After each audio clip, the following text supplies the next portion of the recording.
to the BC crew. No disrespect to the motherhoods, but this is where I'm from. BC1, I can't come no other way, no how. You know when young pops do it BC style to the fullest, big homie dough.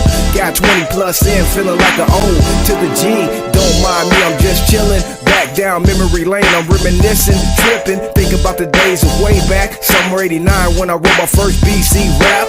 Right there on Commonwealth and Marengo at Big Tweety's pad with the homie Guillermo. Can't forget Big Clavo before he moved over to the Frenchman that used to be the capo. It's funny how time flies right before your eyes, but you don't realize homies ain't your homies no more, they switch sides. Like Keith Sweat said, some just stay right, but we still ride for the ones still rolling. Some in the pen, some just made parolling. Free the homie Child and my homie Blanco. Can't forget Boxer, my down ass Vato. Sipping on gin mixed in with the Saco. Big City Kingpin, call me El Chapo. Started as a BG, moved to a mob.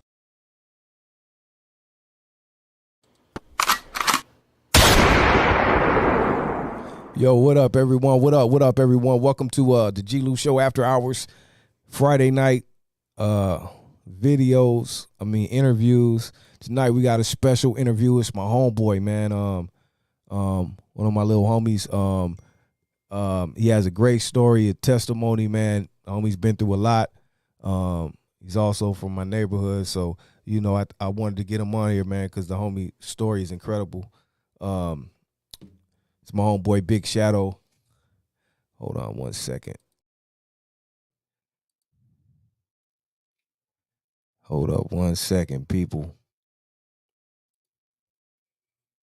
What's up to everyone in the chat? Shout out to DD, my producer. Shout out to Nate Love, Big D, Southtown SD. What up, everyone out there? Hold up 1 second.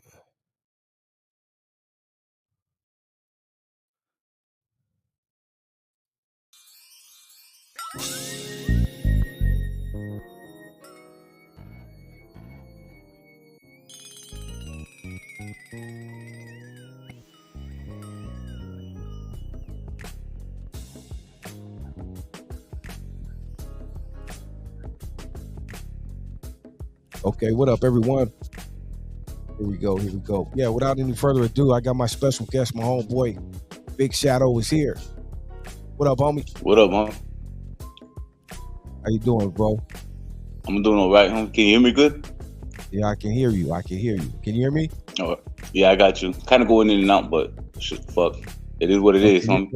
I can hear you good, so you're good. As long as I can hear you, you're good. So, everyone out there, this is my homeboy, Shadow. You know what I mean? And so I don't know if he wants to tell you his name and all that, but I'll let my homeboy introduce himself. Introduce yourself if you could, homie, to the people. What's up, everybody? Fucking my name's Jesus. You know, it's like the first time in damn near since I was like 8 years old. I've been using my real name. Better known as Shadow Loco though, from Brick City, Tiny Locals. That's what's up.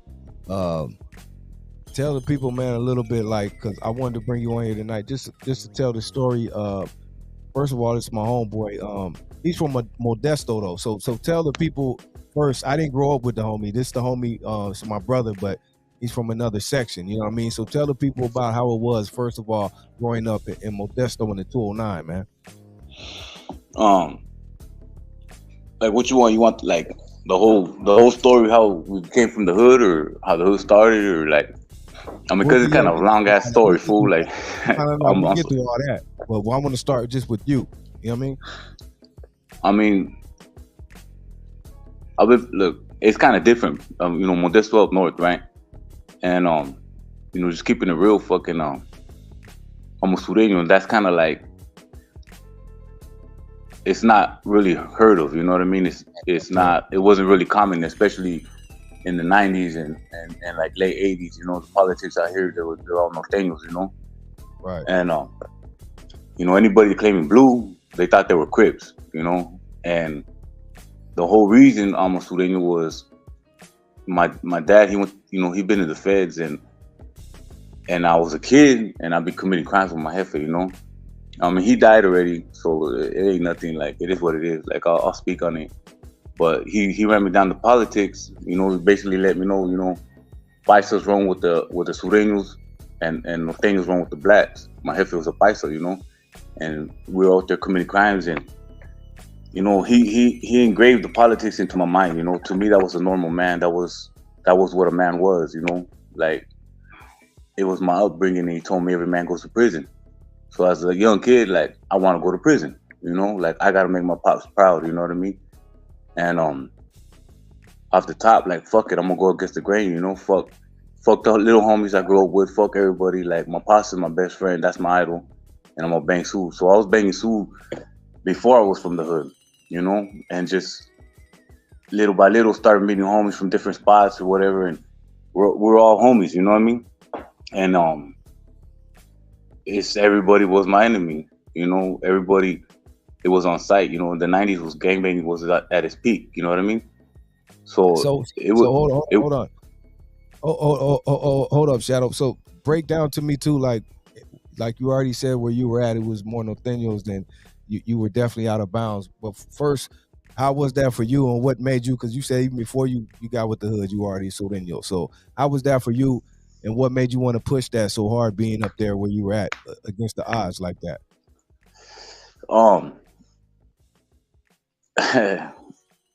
You know, as gang members, right? You want to make a name for yourself. You know, you can't be no punk. You know, you can't show no fear. You know, the more noise you make, you know, the more reputation you got. You know what I mean? The more fear you pump into fools. Like, you know, you can win battles without ever fighting a war. You know, just with your reputation alone, right? Right. And so I always had that mentality. Like, it was nothing to me. Like I said, like it goes way back. Like I said, even before I was gangbanging, my jefe, like he installed that mentality. You know, like I said, we used to commit crimes. Like my first job with him, I was like 6 years old, and we used to go robbing spots. You know, and my job was to stay in the truck, and he'll give me a 22 rifle, and he told me shoot anybody that comes near the truck. So I was like, all right, fuck it, you know, like I'm gonna blast anybody that comes near the truck. Like Pop said to do, so I'm gonna do it. You know what I mean? Right. So you learned early. Yeah, you know, that's what I'm trying to tell you. Like all this gangbanging and like, you know, motherfuckers thinking they're gonna catch phase, fool. Like I'm gonna bust a cap in your face, fool. Like, you know, like I'm not gonna bust no sweat. Like it wasn't shit. Like I remember being a kid growing up. My cousin David, he died too. We used to be in kindergarten and first grade together. And I'm not gonna say he was no punk or nothing like that, but he just wasn't raised the way I was, you know. And Right. so, you know, motherfuckers be bullying him or whatever, or any little disrespect I felt towards him, like I'll fire on the fools, you know. And so I was always fighting, like that was my mentality, like get out first, always on offense, never on defense, right? And I remember the first time, like I'd always I ended up getting kicked out of school. Like they literally ended up flunking me in first grade, my cousin too, over all this bullshit. And so my uncle Alfred, he died too. You know, they split us up, you know, because he lived on the west, and so he went to a school on the west, and my family they ended up moving to the north side. So when I would be doing that, my dad was like, hey, no more fighting at school. You know, if you want to fight, just let me know and I'll take you. Like, tell the motherfuckers meet you at the park down the street or whatever. Right. And I remember the first time that we did that, we're in the truck and we're going to the park, right? And my dad's like, hey, you know, you bring the cuete? And I was like, nah. And he flipped the bitch. Like, what you doing, man? Go get that strap, you know? So I went and got it. You know what I mean? Like, as a kid, like that was just my mentality. Like, you always be strapped, be prepared for it, be prepared to take a motherfucker's life, and be prepared to die for it too. You know? And so imagine a little kid, homie, with that mentality, fool, like, and the experience I had by the time I was 13, 14, 15 years old, you know, like, it was nothing, homie. Like, we were elite, homie. Like, the homies from the neighborhood, the generation I grew up with, and the homies I grew up with, right? It was a group of homies that weren't feeling this estilo of all these norteños, or the other neighborhoods that were homies, because there is some other barrios, right? You know, there's a select few that even to this day I hold respect for, like the homie Big Lazy from MMS. Like, that's my brother right there. I love him. And you know, they had that mentality. You know, they weren't they weren't weak, you know, they weren't fucking they wouldn't rank it, you know, Right. because a lot of these fools would rank it, you know. They were outnumbered, and they didn't grow up that way, or they were afraid to blast, they're afraid to catch phase, you know. And me and the homies that I grew up with, like, we let it be known, homie. Like, we go to school blued up.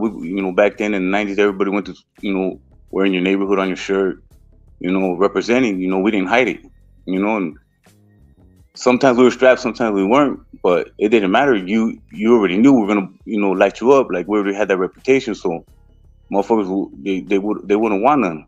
And even if we weren't, like, it doesn't matter, homie. We grew up getting jumped. Like, I'm in my element. You know what I mean? To get jumped on by 3, 4, 5 fools, like, it wasn't shit. It's Right. when I'm going 1-on-1 out of my element. You know what I mean? Right. So you already like early, like already in this shit. You know what I mean? Deep. Tell me about, man, because like even with me, I had this story a little mixed up with the homie Smurf. I know Smurf was there, but you told me his brother was more. How did the neighborhood come over there, bro, and get introduced to you and the homies? Okay, so like there was a bunch of homies that we all kicked it together that didn't want to get jumped into the neighborhoods from out here because, like I said, they had like a bad reputation, or we just weren't vibing with them because there were homies that were exposed to what real gangbanging was down south. Like, even myself, like, I got family from Bakers for a little bit. We moved out to Arizona, and Arizona, there was homies from everywhere, from LA, from IE, from Orange County, you know what I mean? So Right. the gangbanging mentality that we were exposed to was different from what these dudes were, you know what I mean?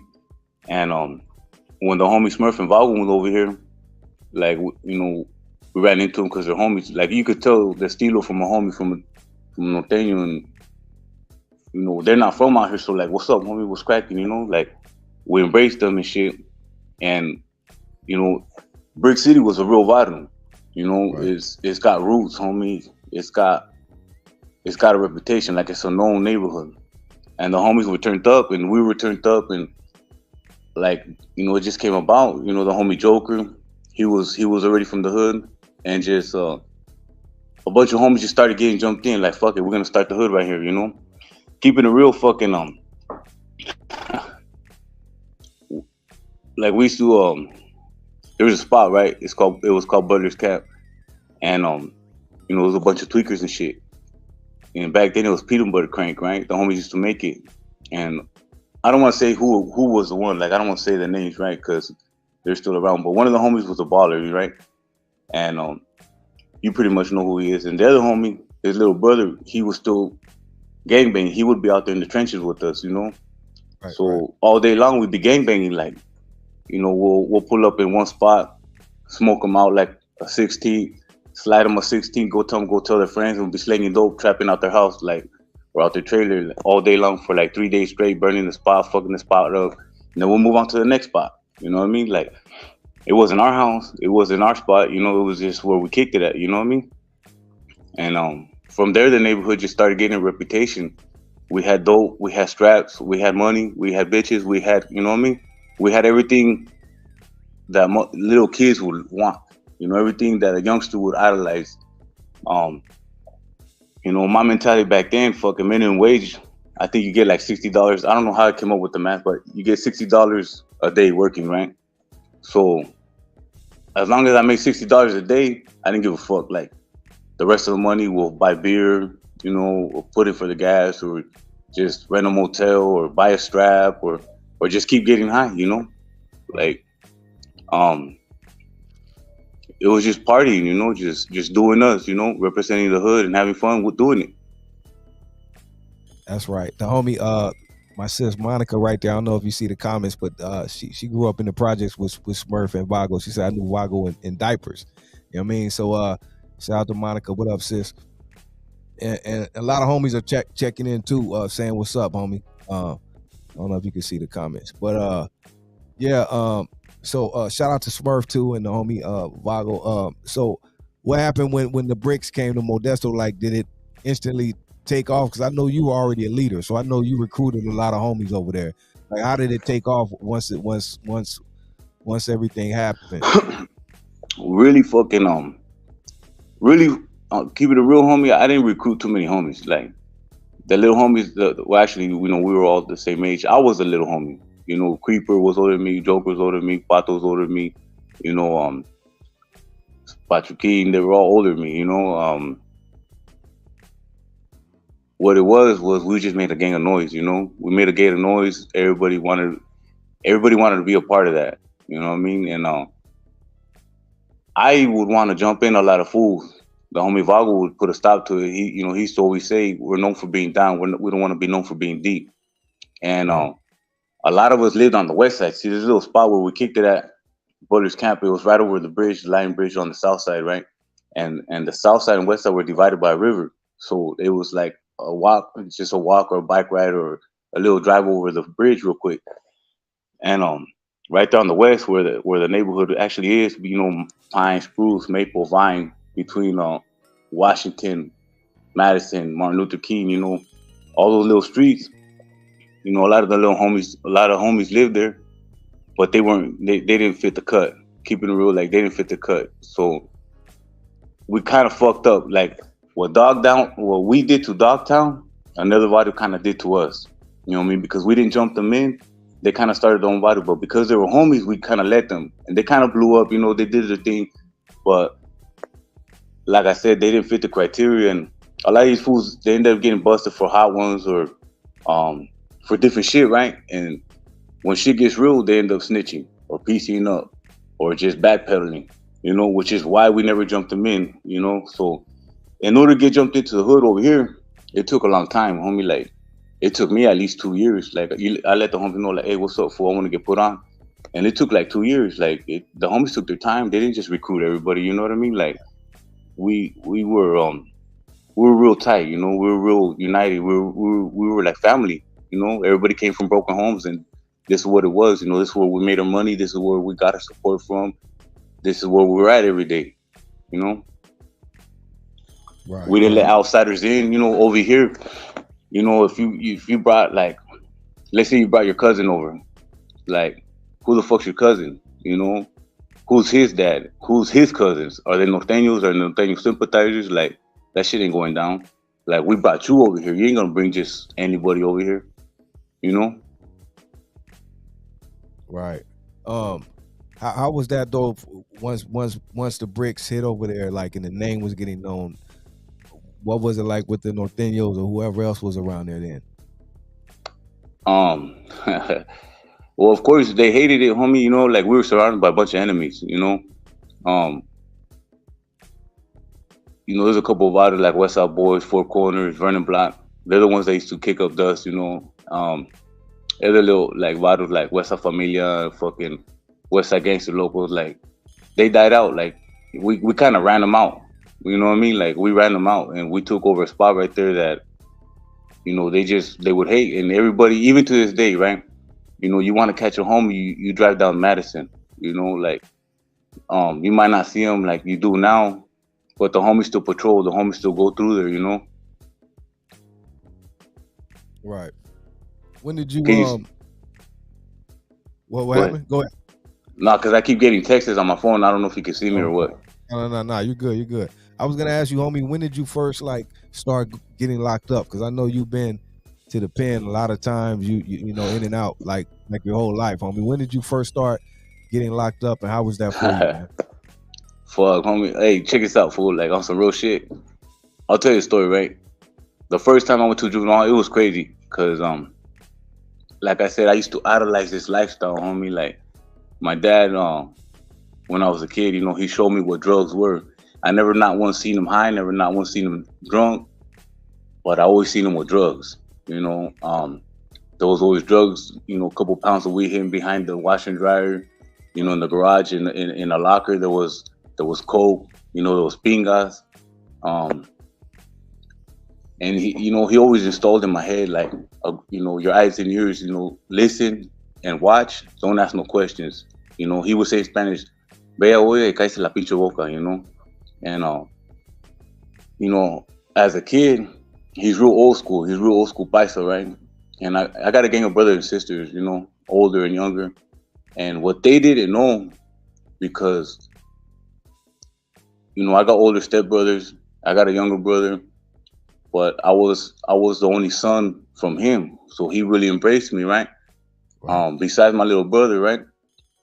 His mom used to blanket him though, so he never got to experience what I experienced. He got like the short end of it, but what happened with me. I think my dad just he knew he made mistakes, right? So as a man, regardless if I'm 6, 8, 10, whatever, you belong in the streets. The women belong in the house, right? And I remember times like I come home like at 5 in the afternoon or whatever, and he'll look at me like, "What the fuck you doing home? Get the fuck out of here." And I'd be like, "Fuck, homie." So I gotta be in the streets all day. You know what I mean? And because he installed that always, every man goes to prison, right? The first time I got busted, I still remember the cop's name and everything. Hold up. Let me ask you this, Shadow. Let me ask you this. Speaking on your pop, since you guys are so close, how did he feel when he heard that you started like gang banging and all that? Did he know, and how did he feel about that? Um, so because he's a Paisa, right? He don't believe in gangs. He always wanted like you got to be your own grown man. But because I was a gang member, like a cholo, like always trying to wear big ass clothes. Back then it was Dickies and shit. Right. He didn't like it. He would talk shit. And the crazy thing is, when I did go to the pen and I was doing my thing, we'll get into that a little bit later. He would visit me and always promote it. It's like he was proud of me. When I got validated, he would come and smile and be like, "Hey, you're still here. You're still staying strong. That's right." And I don't want to say too much because we can't get into the politics too much, right? Right. But he would assist me, like making sure certain money touched down and forwarding certain money to the right place. Right. When I was in the Bay, he ended up moving down to New Mexico, to Demi, New Mexico, and it's like 30 minutes from the border. I'm all the way in the Bay, right?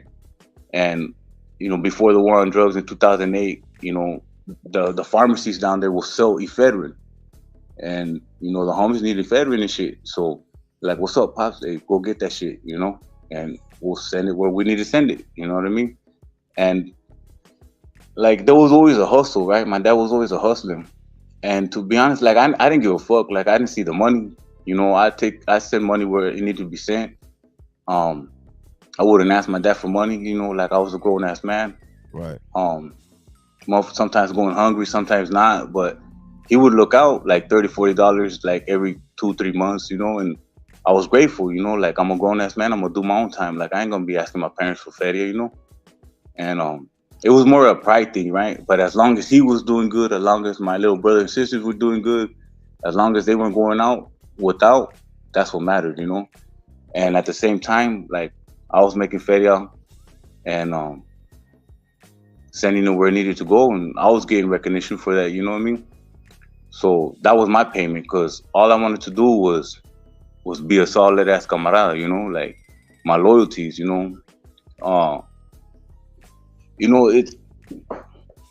when you're in this lifestyle, fool, you get blinded, right? Like, you get focused on something and you don't see the reality of it. And I remember Joker, like, when I came out here last time, like, he experienced all these things that I'm going through.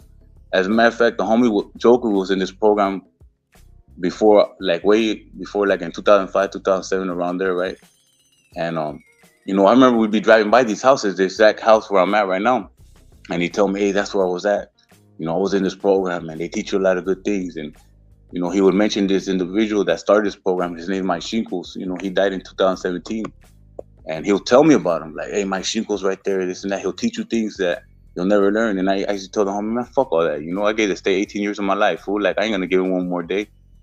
And I ended up going back, and without even knowing, I called my other brother Lazy from MMS and reached out, like, "Hey, fool, like, I need to do something with my life. Like, this shit is not what I thought it was. A lot of sacrifices, a lot of pain, a lot of heartache. And at the end of the day, there's two sides to the coin.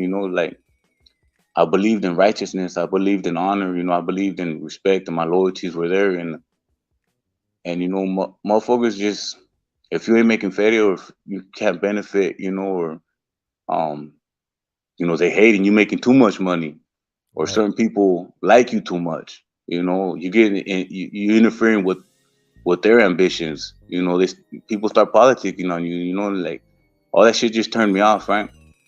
Anyways, so Joker learning all these things. I remember he would expose things to me, and I remember he'd always say, "Fool, it's our loyalties." You know, at the end of the day, it's our loyalties that fuck us over. You know, and that's just what it was. What was your question, real quick? Like, I know I keep jumping up from different spots. You know. No, but I asked you, like, how was it, like, when you started getting locked up? I know you've been locked Oh up. yeah, okay. So you want to hear the story? Fuck, I was 8 years old, fool. I was 8 years old the first time I got busted and trip onto this. So, I used to live on Joanne Avenue, right? And right behind us was a street called Randazzo. So everybody used to kick it there. And behind that was a Kmart New Deal. At this time, right? My mom had took off. She took off with her boyfriend. You know, she ended up taking off with her boyfriend to Wisconsin, just out the blue. You know, and she ended up leaving for 2 years. You know, my older sister ended up taking over the payments for the house. Like my dad, nobody told him. My dad lived at a ranch out of town, right, in another little town. You know, we'll come and go. Like he'll drop us off or pick us up, whatever. But him and my mom were divorced, and like it was none of his business. Like my sisters, we'd just be partying, right? So I got in the habit of fucking going to the Kmart New Deal to, I don't know, for some reason I like Hershey's chocolate, food. Like that was my breakfast, you know. Like we didn't got no food at the house. I'm gonna go to the fucking store. I'm gonna go steal me some Hershey's chocolate and eat it and shit, right? And so there's one day, fucking, I don't know what grade I was in. I think maybe 3rd grade or whatever. I was walking with my little homie Daniel. He was a Crip. He lived on Randazzo, and we needed some markers for school for some of our homework. And you know, homie gutter too, you know. So we're like, I remember we were walking home like, hey, fool, where we gonna get some markers? And both of us at the same time, like, fuck it, let's go to New Deal or let's go to Kmart. You know what I mean? Like, we ain't got no money. And so we went. I remember we stashed our books like at a tree right there on the way. And we go to New Deal. We're getting all kinds of shit. I remember I got a Raider shirt, Raider hat. You know, like it was nothing. We just throw it on and walk out. You know what I mean? Got me some fucking candy bars and shit. And we're up in Kmart, and I forgot what we got, but we got some more shit. I think some batteries, like, you know, some game watches and shit. And the last thing we needed to get was the markers, right? And I remember we grabbed them, and we were about to walk out, and you know, Daniel, he was already up on game 2, and we were about to walk out. And he grabs me. He's like, "Hey, come back inside," you know, like. So we go inside, and we're hitting corners and shit. And I'm not catching on, fool. I'm like, "Who'd you see? What's going on?" You know? And he's like, "Hey, fool, I think we got caught." And so I'm walking out the store, like, he's like, "Fuck it, let's go." And I see my Uncle Robert. He's leaning up against the window, just looking inside, right? And I'm like, "Fuck, hey, go back inside," you know? Like, I can't, like, we were gonna take off running, right? But if my uncle sees us, and like, I was afraid, right? Like, he's gonna tell my other Uncle Thomas or whatever. And like, I didn't want them knowing nothing, you know? My uncles were from my mom's side of the family. So my mom's side of the family was different, you know? My dad's family, they were the way I was raised, right? And just, they didn't understand, you know, they didn't get it. You know, I thought I was right. You know, they would talk shit. Like my Uncle Thomas would always be talking shit about it. Like he knew what me and my dad would be doing. And anyway, so we go back inside, and we're walking around, and you know, we're making our way to the front, and I don't see my Uncle Robert there no more. So we take off. Boom. Well, fucking some fool ended up snatching me from the back, right? I guess they were already waiting for us outside. And my little homie takes off. The little homie Daniel takes off, and I was just like, "Fuck it, he already grabbed me, so I'm gonna post up and I'm gonna let him get away," right? And they take me up into the fucking into the like the office and shit, and trip out on this, right? I'm in there, and I remember the cop that came. His name was Holmes, Officer Holmes, right? And me being a cholo, like that's why it stuck in my head. Like I was like, "Orale Holmes," like motherfucking Officer Holmes. You know what I mean? Like to me, it was funny. You know what I mean? Like I wasn't tripping, like getting arrested, like right. You know. And they were looking at all the shit I had, like, "Where'd you get this? And where'd you get this?" Because they didn't see I got it. I was like, right. "Man, I got that shit from New Deal. Or I got that shit from Kmart." Like I didn't care, you know. And the crazy thing about it is, while I was up there, then they start scrambling and take off running. Well, I guess my Uncle Robert came inside and started stealing too. and he got caught, and he goes running to the boarding section, grabs a bat or some bullshit, and starts fighting them off. So me and my uncle both got arrested the same day, at the same time, same store. Wow. You know. Wow. And so that was one of the first times. Yeah, that's the first time I got busted, and I remember another time, right? This shit's crazy, fucking Or that, you know, that was just one of the younger. Like I'm just thinking of these times because my family was involved, right? So my uncle Alfred, he was a sheriff, you know. He was a sheriff undercover. Like he you know, he worked in the county. Like he played all kinds of police roles, right? And he arrested me like about 4 or 5 times, different times, and every time I see him, I'd be like, fuck, you know, here comes my uncle. Like he already knew, you know, like I'm gonna get this motherfucker. Like he's out there with these fools. You know, I remember one time we were actually right there at in Butler's slinging dope, you know, and I see these cops coming, boom, boom, boom, coming over the bridge, and I look and I recognize my uncle in the passenger seat in one of them. I was like, this motherfucker, you know, and I let the homies know and shit because they didn't catch nobody, but they were pulling up to try to raid, like to catch us, you know, because the spot was hot, you know what I mean? But you know, this one time, fucking one of the homies' uncles got jumped. They jumped him. That's some norteños, right? So a bunch of little homies that were like, fuck it, you know, they're over there on the east side in airport. And we just posted up on their block. It was their barrio, like we were, I don't know, 10, you know, 11 deep. And we were just drinking all day, just like, you know, on the street, in the alley right there, down the street from the park. We walked to the park, different spots. And there was nobody, like nobody was to be seen, right? And it started getting late and we ran out of beer. We must have drank at least like, I don't know, 4 to 6 24 packs, you know. So us being kids, 13, 14, 15 years old, everybody was fucked up, you know, smoking weed and shit. And it was my bright idea. Like there was a Save Mart down the street on Yosemite. We were like, hey, let's go do a beer run, you know. Like that was an everyday thing for us, like just to go do a beer run real quick, you know. And everybody like, all right, yeah, you know. So we took off. It was me and the homie Sleepy, Chuco, and their cousin, fuck, I forgot his name. He wasn't a homie, but it was his dad that got jumped, right? So we go to the fucking Save Mart and like, like this is, I'm laughing right now just the way shit is, you know, the way things play out, you know. So we walk in and we go to the back and I had to take a leak. We've been drinking all day. So I go to the bathroom. And, you know, I see the bathroom all hit up and I got a marker. So I start hitting up the whole fucking bathroom, right? Boom, boom, boom. Tagging it up and shit. And I come out and the beer's right there. So I'm thinking we're going to grab the beer and just take off. Well, as soon as I come out, all, you know, one by one, all the homies be like, oh, I got to take a leak too. I got to take a leak too. So now we're looking hella obvious, standing by the beer. Everybody's drunk, being loud, you know, all fucked up. And people are starting to look at us, right? And I'm like, these motherfuckers, you know? And then finally, everybody's done. So, all right, cool. So we each grab a 24 pack, you know, all 4 of us, and we're walking out, right? Well, I'm the first one, and boom, I run out and I hit the door, boom, it doesn't open. What I didn't know is you walk in the store and the door's open one way, you pay and you got to go out another door, you know what I mean? And so as soon as I crash and I hit the door, everybody starts looking like, what's going on, you know, because beers start flying, the fucking cases opened up and shit, and the homie fucking, he gave me some brass knuckles that day that looked like a strap, right? So I pulled it out and like, you know, I started like, hey, back the fuck up, you know, shut the fuck up, right? And just at that moment, somebody entered. Well, when they entered, we just took off running. And what was funny was we take off running, we're running back to the spot and there's a security guard right there.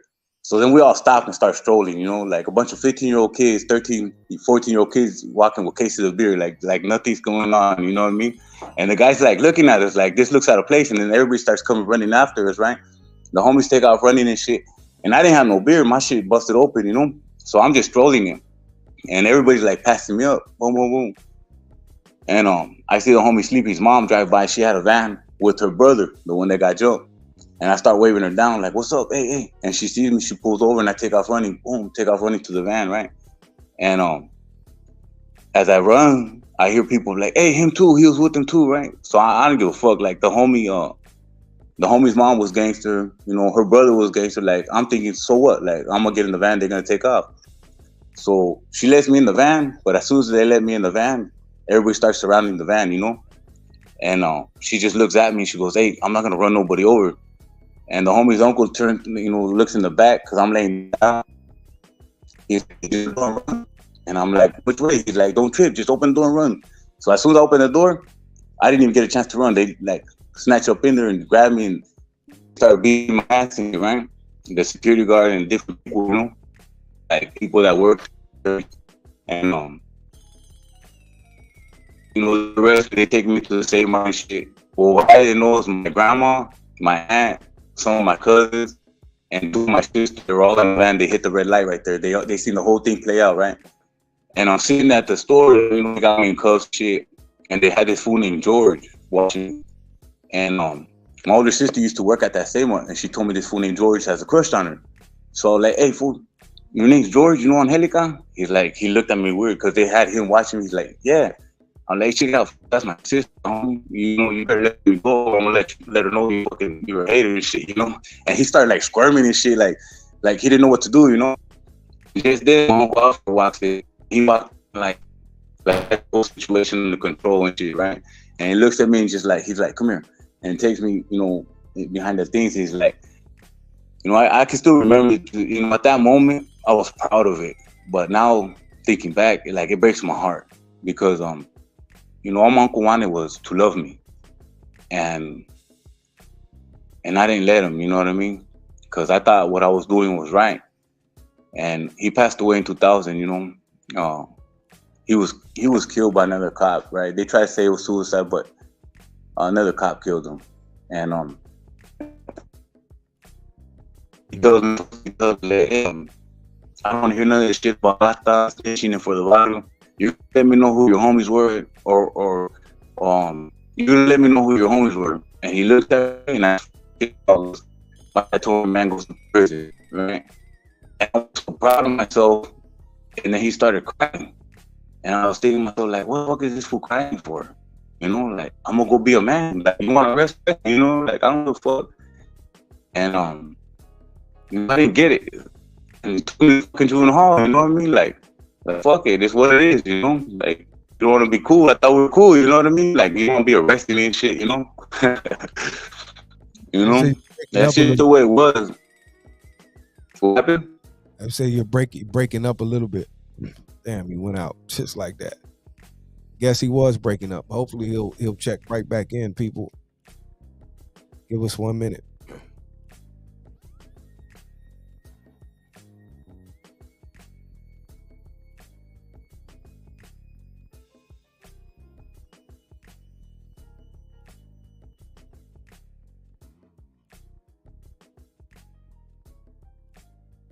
Okay, there he is. Okay. What up, Bummer? You got me? Yeah, All right. yep. It's good now. It's good. Yeah, you were breaking up for a minute, bro. It's good now. Hey, so yeah, good story, deep story, and rest in peace to your uncle, homie.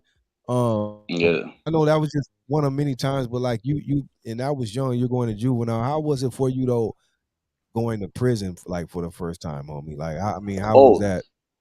Hey, trip out on this, right? Now mentioning that. Going to juvenile hall as a homie, as a Sureño, you know, there's no segregation. There's no fucking, you know, keep you away from your enemies, all that bullshit. So the mentality I had made it easy, right? But that's how we would weed each other out. You know, the weenies, we know they're getting punked, you know? We know they're getting disrespected, spit on, you know, fucking slapped and shit, you know? And so just going to juvenile hall, I remember the homie Creeper would be there, the homie Joker, you know, we'd be in juvenile hall together. Payaso was there a couple times, you know, Diablito, Travieso, you know, these were all good homies, you know? And like, that's why we loved the hood. Like, we knew these, you know, Sleepy from MS was there a couple times, you know? We knew these were real gangsters, you know? We knew these real Sureños, right? And you get off first, huh? So like, as soon as you walk up in there, you know, there's co-ed, Max, and boys, right? And motherfuckers be in school or they'll be in movie time or whatever. And as soon as you walk up in there, homies start throwing up gang signs and call your enemies out, spit on them, or take flight, So we were always locked down. You were reentry program, or it was get out first, right? So going to prison the first time, trip out on this, right? Back then, when I got busted in '98, there was 10 of us. There was 10 of us from the neighborhood, right? And every single one of us was busted for one attempted murder or more. So we're all going to the pen. Smurf, Vago, Joker, Weasel, Boo Boo, me, Creeper, Happy, Payaso, me, Creeper, Happy, Payaso, and Sleepy. And then different homies would be coming in and out, So just being with all the homies and again, being from up north and having so many homies together busted, we were elite. It wasn't common. I don't even think Norteños had that many homies being busted together from the same vital for one or more attempted murders. You know what I mean? That's just the ones we got caught for, that was just that bad luck. You know what I mean? Fuck, we got busted on this one, fuck it, So little by little, the homies started going to the pen, right?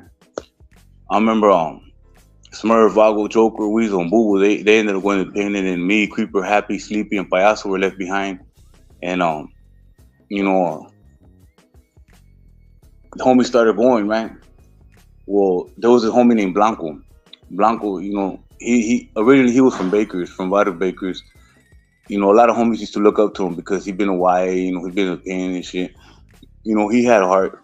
He smoked out now, and he locked it up. He locked it up in Folsom. He locked it up in the county. So, I'm not giving him no shout outs. I'm just letting him be known that what happened that time. Right.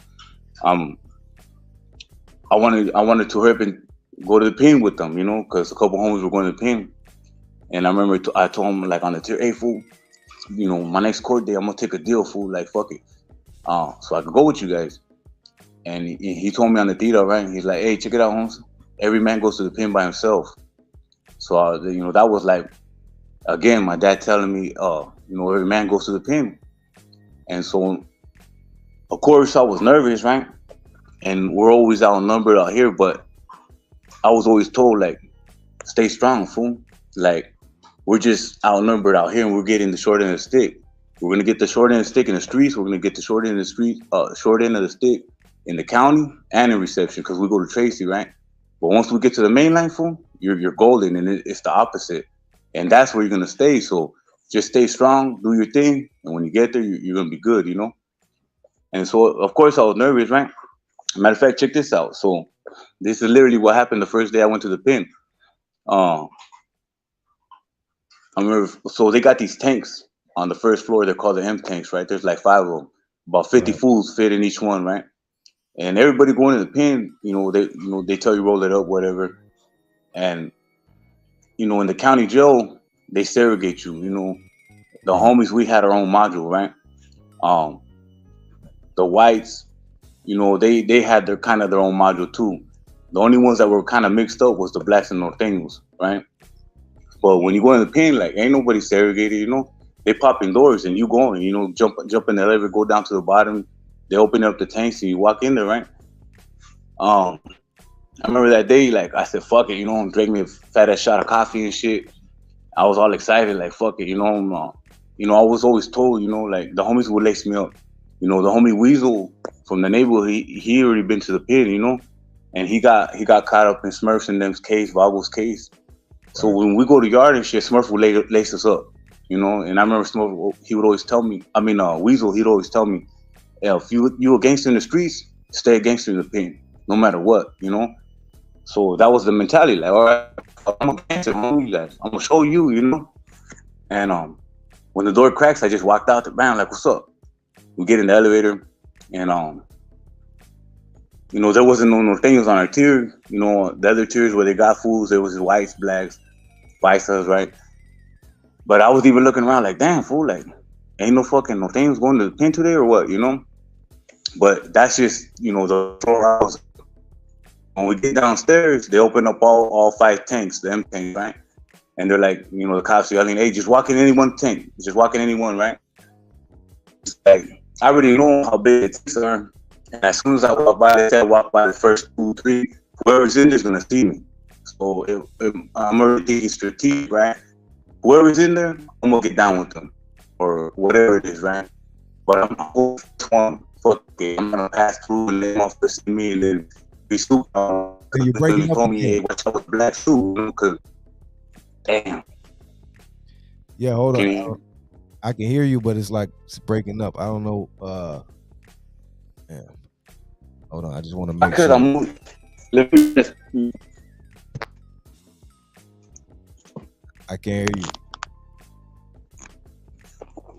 Okay, there you Hey, go. hold up. Let me take this out. Okay.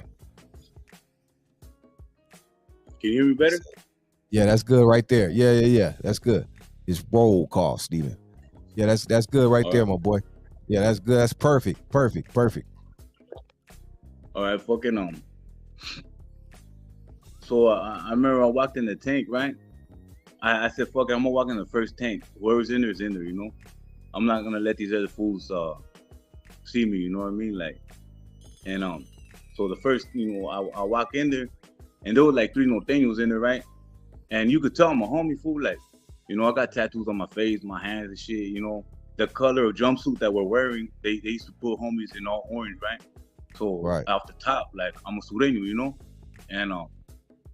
and they just kind of just looking at me, right? They're towards the back, and I'm chilling right there, like, you know.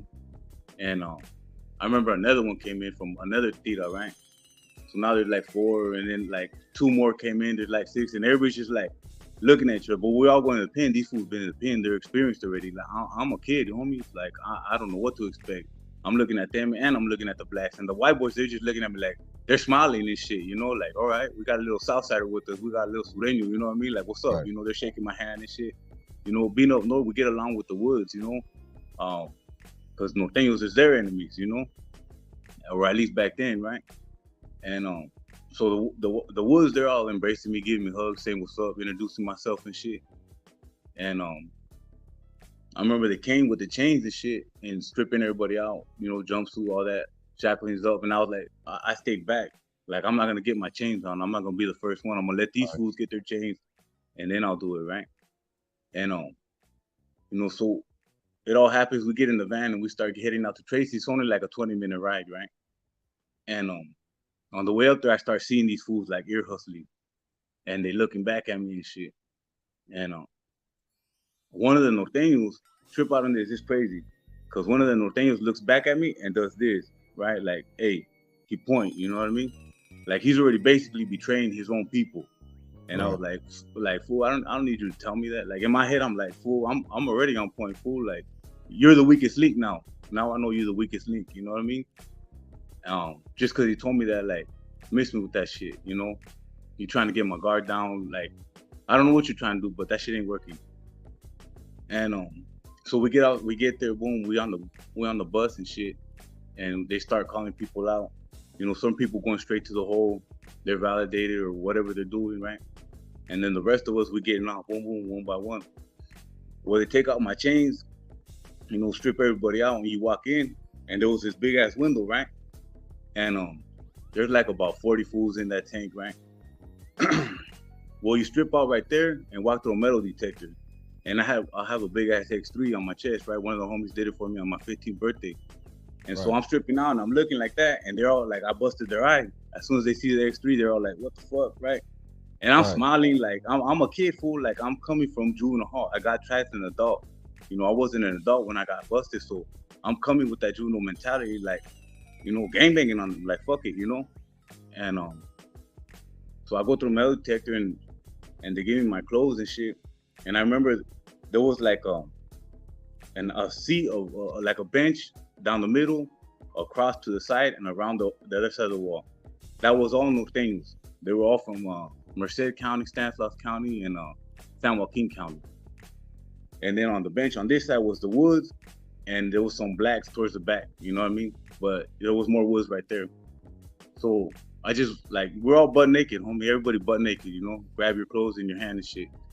And I just walked towards the back, I throw on my jumpsuit. I didn't throw on my boxers, none of that shit. I just throw on my jumpsuit and tied it around my waist because it didn't fit.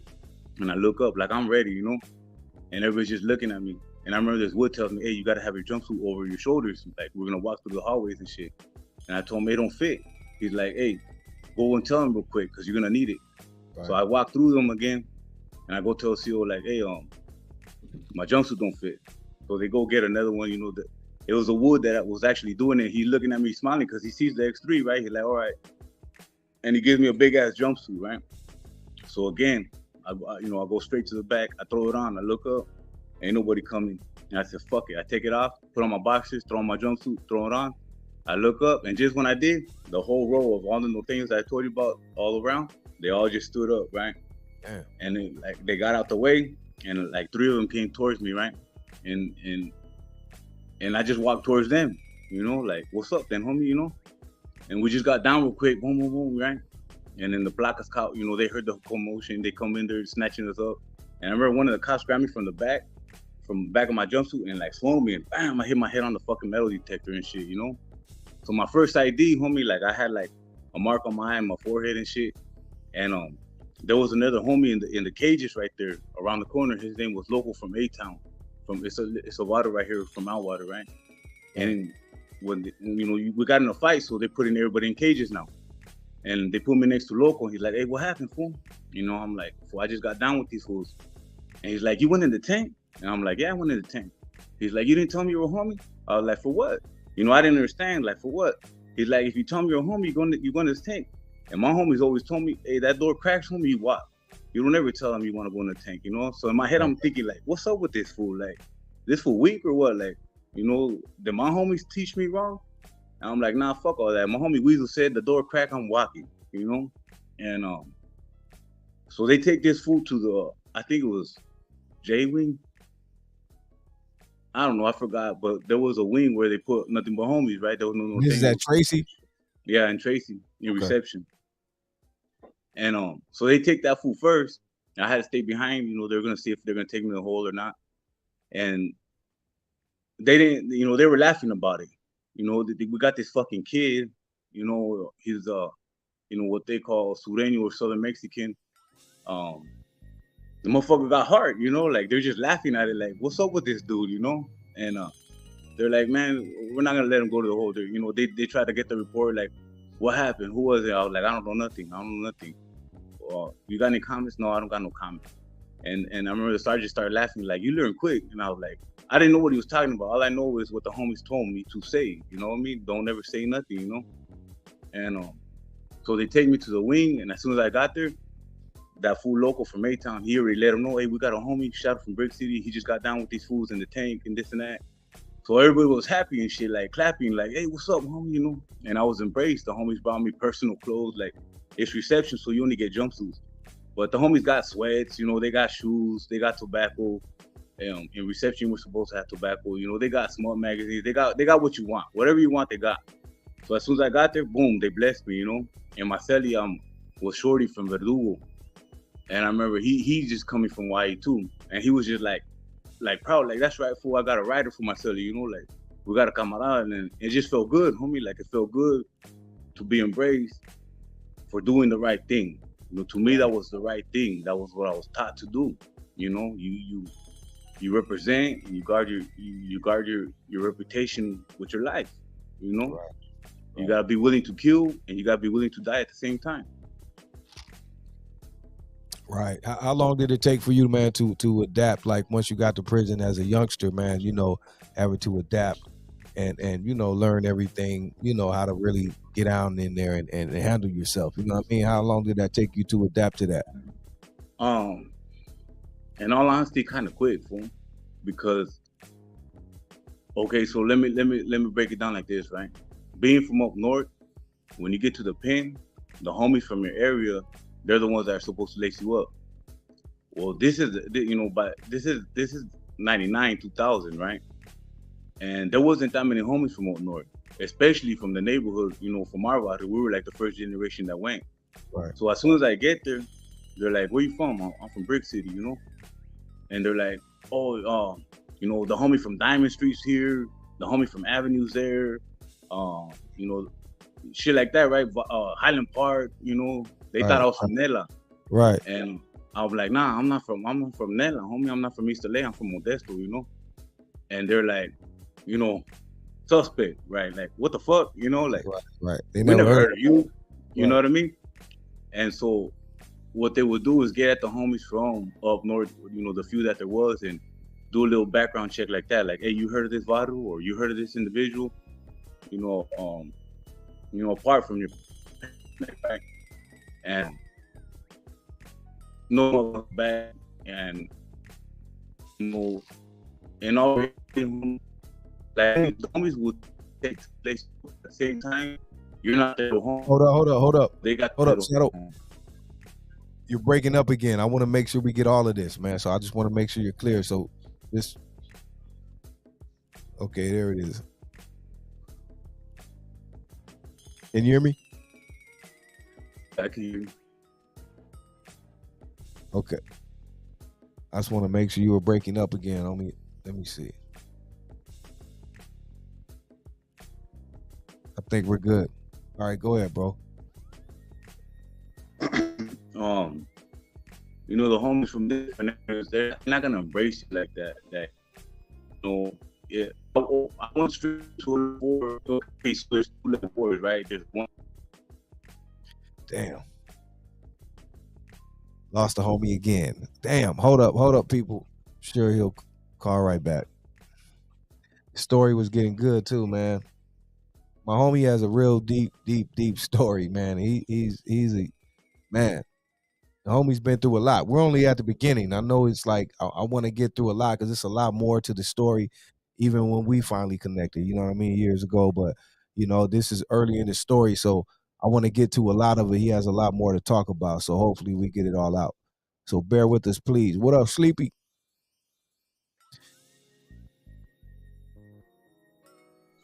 Let me see. Shadow. Hey. What's up, my boy? I can't see you. Hold up real quick. We're hooking up a Wi-Fi real quick. 1 second, bro. I'm hooking him up with the Wi-Fi. Okay, thanks, bro. Thanks. No problem. Yes, sir. What's up to everyone out there in the chat? I see the homie Westside BC. Thank you, DD. Shout out to my sis Monica Love Grace. Yeah, she's a triple OG, double OG. Yeah, I mean, let me see who else is out there. Shout out to Nay Love. Elia. Can you see me? Okay, the homie's back. There we go. I had to fucking take advantage of smoking the problem. I'm gonna get in trouble smoking in the house. Hey. I'm blowing it out the window. There you go. Hold up real quick. Hold up. It's been a feed name interview. Thanks, Sleepy. Hey. All right, you got me? Up? Yes, sir. All right. We still in the slums, homie. You know me. We still in the bottom trying to get it, homie. So right. Ain't no Wi-Fi popping off right here and shit. You know what I mean? Right. Laptops. It's all good, my boy. I just want to make sure we get it because if we're telling a good story, homie, you know what I mean? So just want to make sure. Yeah. So trip out, right? So fucking okay, so I'm gonna give this homie a shout out real quick. Also from Bloomington. The homie got there at the same day. Okay, so I went to high. Oh yeah. So there's two level 4s, 180 and 270, right? Back then the 180s were every individual in there had been there for stabbing somebody, right? You go to the shoe, you do a shoe term, and you get out, and you got to be on a 180 for 3 years before you can go to a 270. So we used to look at the fools in 270 like a bunch of lames. You know, they ain't gangsters, homie. They ain't putting in the work. Right. You know, they're you can either be for the cause or be with the cause. You know what I mean? And those who were just with the cause, they weren't for the cause, right? So the reason when I went to High Desert, the reason from reception, the reason they put me on the 180, I hadn't stabbed nobody in prison yet.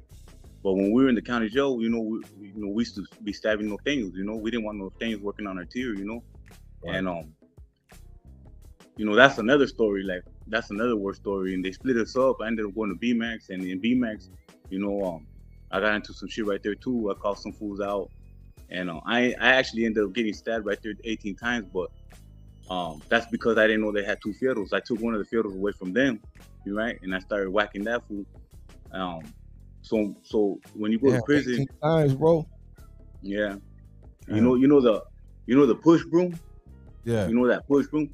Well, they had the fierros from that. You know, the wire, the metal rod that goes around it. Right. And they were my neighbors, right? You know, they respected me and the homie Happy from Little Town, Big Happy. And so, you know, I just banged on the wall like, hey, fool, you know, I'm gonna hide in the shower, you know. And long story short, so all the work we were putting in the county with all the homies, right? It was war, you know. The war was on, you know, it was still carrying on. You know, prison and the county and juvenile hall, like it was on site. You know, and you know, we're homies, fool. We don't fight clean, homie. We're gonna stab or shoot you, you know, straight up. Like I said, homie, I'm not gonna bust a sweat, homie. If there's a problem, I'm gonna eliminate it. You know, that was the mentality. So everything we were doing in the county and shit, it follows you to prison, right? So maybe about 3 weeks or 2 weeks before I went to the pen, I ended up getting out what they call the shoe, BxC. And they put me, they took me back to the old county, right? And the punk ass homie named Pee Wee from the neighborhood came, you know, he was my cellie and shit. They put him in the cell with me. Well, I went in the cell first. And I barely put my bedroll on the bunk and shit. And the phone, you know, it's like a payphone. It was in front of myself, so I was happy. Like, oh fuck yeah, the phone I haven't got to use it like that. And like, I was in the shoot for 13 months, right, in the county. And so I want to jump on the phone. And as soon as I'm doing that, the door opens up again, and I hear it was East Singles 4. You know, I hear my cell getting called out, and my door starts opening. I'm like, fuck, you know, I'm getting a celly already. Like, I'm gonna be a phone monster. Like, I don't give a fuck who it is, you know. And I recognized it, fool. It was the homie Pee Wee. And the homies ran him out the hood like 2 years prior before I even got busted that time. So I recognized him, but he didn't recognize me, you know? Right. And as soon as he walked in, I looked at him like, you know, I let the door close. I'm like, what's up, homie? Where you from? He's like, Brick City.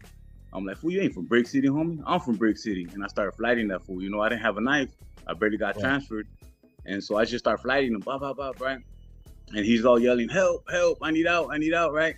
And I'm like, shut the fuck up, you know? And I kept fucking him up, right? And so I heard the cop coming, right? I hear the cops running with the keys and shit, and I just back up, right? I back up. And he's all lumped up, you know? You could see him, like, they look like little white knots popping out. Like, I literally seen him growing, you know what I mean? Like, white knots all over his face. And the cop tells him, hey, grab your shit. And, like, roll your shit up, you know? And I start laughing at him, like, yeah, roll your shit up, fool. And then the cop looks at me, nah, you roll your shit up. You roll. And I was like, fuck, here I go, you know, they're gonna take me back to the shoe, you know? And I'm walking out, I got my mattress with me. And I don't know if you remember, I know you've been down south to the county and shit, doing your thing. You know the big ass keys that they use in the doors? As soon as I'm walking out, the cop hits me in the back of the head with the key. Bam, you know? And I was like, fuck. And I just threw my mattress at him, like, to discombobulate, and I lit him up. Boom, boom, boom. I started flighting the cop. And, you know, he drops to the ground and shit. And I was going to keep fucking him up. But then I heard all the other keys coming. There's a funny part, fool. Like, you know, when you fuck up a cop, you're going to get fucked up, right? You already know and the only thing in my head was, don't touch the dirty ground. So I laid down on my mattress on the tier, you know? Like, before the cops came, like, oh, fuck it, I'm a prone out. But I lay down on my mattress, and just thinking back at it now, it's like, fool, that's the least of your worries, homie, you know? And, you know, they got me, cuffed me up. And I remember I seen every single bar all the way, you know, going out the cages, out the doors. Like, I seen every single bar closed up, homie. They were smashing my face through all the fucking bars, you know, hitting my ribs and all that shit, you know? But to me, that was a badge of honor, you know? To me, I did that, you know? Like, I'm being notorious, homie. I'm being a troublemaker. I'm letting the neighborhood be known, you know. I'm giving these cops a headache. I'm cleaning up our trash. I'm putting in work on the enemies, you know. Like, I'm representing, you know. And I took pride in all that. Like, I glorified it, homie. Like, it's what I wanted to do. It's what I was born to do. It's what I, you know. Hey, what happened? now I was gonna ask you. Let me ask you this: when you were just like you said earlier, when you went to the pen first and you started meeting other homies, and already you being a Sureño, that makes it like you said. But still, when you were meeting other homies or people, and like you said, they thought you were from Nella first. Were you able to meet other homies? Not only homies from the bricks, but other people from the areas that were able to give you some history and learn about some other things maybe you didn't know about. You know what I mean? Being from up north. Well, you know, to be honest, right? I kind of already knew everything. Like I knew the history of the neighborhood because Smurf and Vago would let us know. You know, they would show us pictures. They would talk about the homies in the county. Weasel will give us stories from the 80s. You know, I don't know if you remember the homie Weasel, Smurf and Vago's uncle. You know, they would tell us stories, you know, about it, you know, Dogtown and how we came about and all that bullshit, right? In all reality, the fools from Nela, they would try to like clown because that was the enemies. You know, they'd be like, "Where you at, fool? Like, you're from Dogtown? You know, like, nah, fool, I'm from Brick City, homie." Like, you know, they laugh and shit. It's funny. Whatever. Yeah. You know, get their little clown on. I'm a kid, fool, so they trying to instigate me, you know. That's what I was gonna tell you. So the first one to actually take me under the wing and embrace me was also from Blue Month. And the way I met him, like I was saying, when I got to High Desert, he got there the same day, but he went to the hole. And the reason why he went to the hole, because when we're in R&R, right, and we're going to the tank, he walked by, and I guess there was this metal shit that was like sticking out, and he snatches it up. You know, his mentality. He's already been seasoned. You know, he had already been down like 15 years. He had an E number. You know, he snatches it up. Like he's already getting there, thinking of making weapons. You know, and when they searched him, they found it. So he went to the hole, and you know, he got out because it was just weapon stock. And I didn't know none of this at that time just yet, right? Anyway, so I'm in the kitchen. The homies put me in the kitchen because they had critical workers, right? All the other races were locked down. So they put me in the kitchen, and you know, I'm working in the kitchen. They let me know what to do, how to do it. You know, it was like a big ass party. We're making pruno back there. Homies are getting tatted up. We working out. We're making fucking you know, some food, like whatever we can. You know, some bomb ass hamburgers, quesadillas. If you know, we got chicken that night, we frying it our way, you know, homies making pancakes, like things that we don't get, you know what I mean? Like there's ingredients that the free staff brings or whatever, and the homies are just hooking it up. And you know, I'm just to me it was like being in the neighborhood, like, you know, we still had boom boxes back then, and you know, we're bumping, drinking, you know, it's just like kicking back in the neighborhood, you know, but with other homies from different barrios, right? Anyway, so my mentality was always to be strapped. Like all the bullshit that was going on in the county, that was my thing, right? Like make weapons, right? And so I don't know about the count, how the count trays lives, like the cop does that. I don't know none of that shit. Like I'm barely getting in the kitchen, right? And I see these the flat lids, they're hella big, right? And I'm thinking, fuck, I'm gonna snatch one of these up because it's gonna be hella easy to make a knife, right? But you know, I don't trust homies. You know, like my mentality was, if you're not from my neighborhood, I'm not gonna trust you. Like my loyalties are to my body, just like your loyalties are to your body, you know. And so I don't tell none of the homies to help me out or keep pouring or nothing. And I take that shit to the dry room and I start breaking. You know, like I put it and start breaking it back and forth. And if I hear people coming, I'll stash it, boom, and act like I'm looking for bread or chips or salt or whatever, right? And then they walk out and I snatch it up again and, you know, keep trying to break it. Well, the homie also walks in and he sees me. He looks at me and then just looks up and continues doing what he's doing and takes off. He don't tell me nothing. And in my head, I'm like, fuck, he caught me, you know? Fuck it, I'm gonna keep doing this, right? He didn't say nothing. And so I'll keep doing it, and then also comes back. And, you know, I wasn't tripping on him already because he already seen me. And he's, you know, playing the part, doing what he's doing. And then he looks at me, he's like, hey, you need help?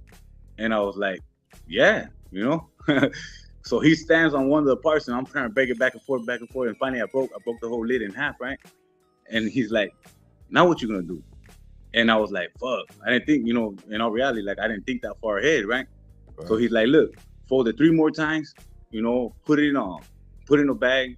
This how you're gonna take it back, and what you gonna do with the other half? And I was like, and I looked at him like, what's up? Tell me, you know. He's like, throw it in a bunch of, throw it in a bunch of trash bags, and put it at the bottom of the trash. Put it in this trash can, and don't let that trash can out your sight.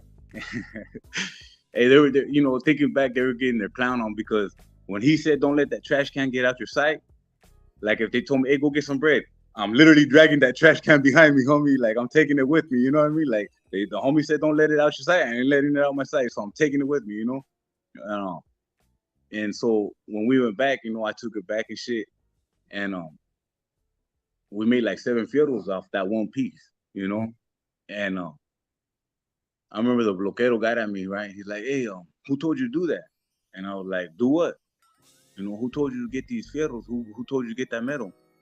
And I was like, I don't know what you're talking about, fool. Like, I didn't know who the fuck it was, right? Or, why you asking me? And one of the homies starts laughing. He goes, hey, that's our bloquero, And I was like, man, like, I don't give a fuck about that, fool. Like, I want a strap, I'm gonna get a strap, fool. I'm gonna ask you permission, like, who the fuck are you, And, they could tell, like, I'm just a kid, I'm too turned up. Like, they're not gonna control me, homie, Like, it's what it was, I'm a gang member in the street, I'm gonna stay a gang member in the pen, And so just doing shit like that, the homie started embracing me. And because I did that, the homie also would embrace me. Like, he's the first one that actually took me on the wing. Like, I'll be playing basketball or working out or just chilling. And he would come to the side, be like, hey, check it out, come here. And he'd be like, you see those 2 dudes over there or that little group right there? What do you think they're doing? I'll take a guess. They're doing this and this and that. And or you see these individuals right there, how they're scolding them? What are they scolding them for? I'm thinking they're scolding him because this and this and that. And he'd always tell me the truth. Like he would, he knew what was going on, and he would trust me and tell me literally what was going on, why they're scolding him, or what's happening. And that was to give me, education, like to get understanding of it, of the politics, Right. And right.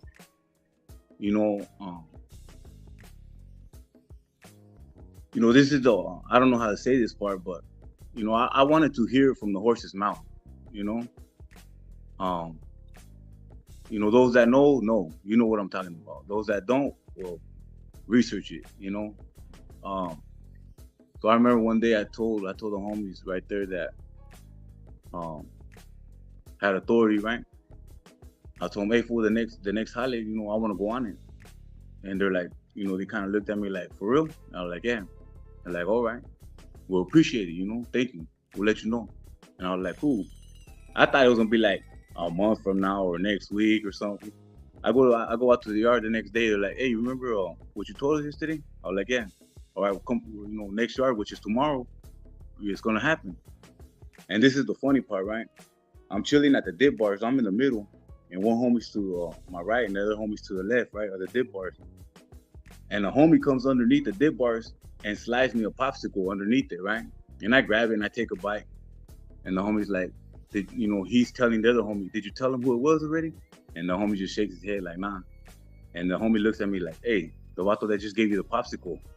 And I was like, fuck it, thank you, you know what I mean? Like, in my head, I was like, fuck, I'm already gonna whack you tomorrow, And I remember in June, Hollywood would show us movies. There's one movie called Basta.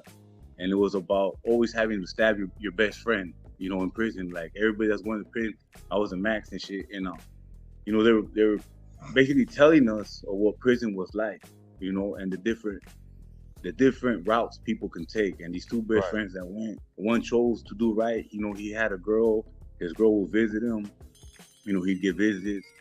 And the other one didn't. And he just got sucked into the lifestyle. And, it just showed how the other one ended up catching life, and at the end got murdered. And the other one ended up paroling, homie, and having a good life, you know what I mean? And so that movie came into my head as soon as he gave me the popsicle, because this fool, he was from Sereno, right? And he was older, he had a D number. And, before Sur and Norte started, right, there was a lot of homies from Modesto. There was specifically 2 individuals, right? Like I said, those that know, those that don't know don't. And he would, he knew them personally, and he would talk about them. He would tell me, how they caught life, where one of them caught death row at. Um, you know, because he knew these individuals and had respect for them, he was one of the ones that also would lace me up, and I would kick it with them in the yard, and and and when he gave me that popsicle and they told me he's the one, I just that movie came to my mind, like fuck it, but I'm gonna do what I gotta do. It was kind of it was kind of funny to me, it wasn't like dramatic and shit, you know. Oh, so anyways, yeah, I raised my hand because I wanted to go to the shoe. I wanted to go meet them, and I wanted to go hear it from the horse's mouth. If I got education, if I got any kind of understanding, I wanted to get it firsthand. And who better to get it from? You know. Right. During this time right here, how long did you wind up doing this that time right there? At that time, I did 2 years in Cork and Shoe, and then so I got out. Well, actually, I was waiting for the bus transfer. I was supposed to go to Salinas Valley. Cork and Shoe's in Old Corcoran, right? And it's a 270. Again, I just stabbed somebody in High Desert, so they won't let me out to the main line. I got to get transferred out.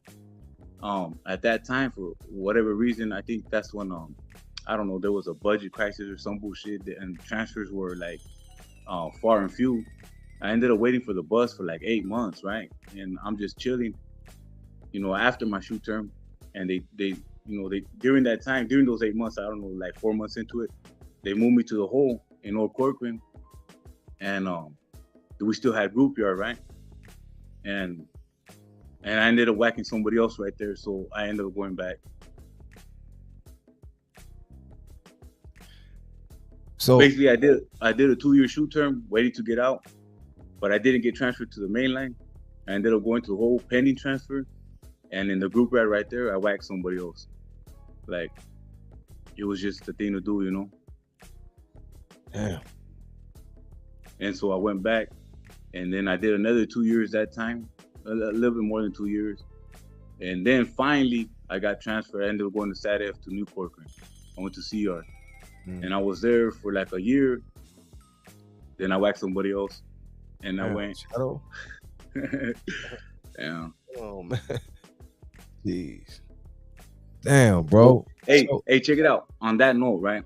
So, you being from the neighborhood. Right. You could understand this, right?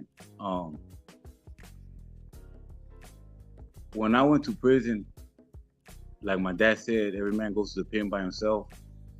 And like that fool Blanco told me, every man goes to prison by himself. The homies from the neighborhood, we weren't that deep in the pen. You know? That's what I was gonna ask you about too.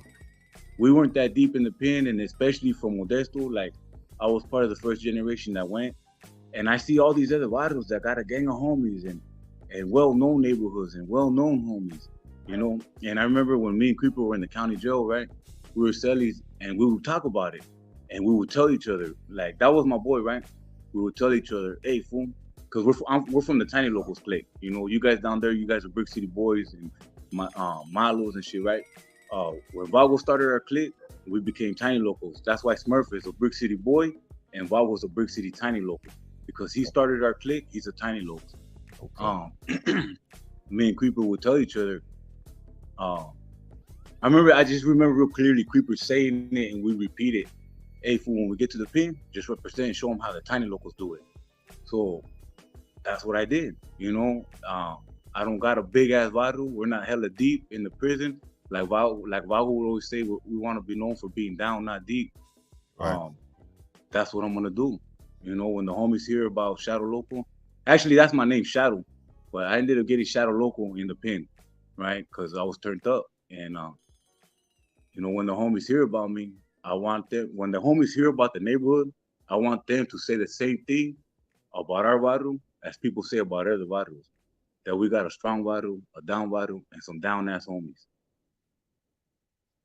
Right. That's respect because you guys did you guys took it to another level up there, man. You know what I mean? So it's all love. I want to get to this too. I want to ask you too when you get out or whenever you got out, which time. But I want to get to this because I know we've been kind of going for a minute.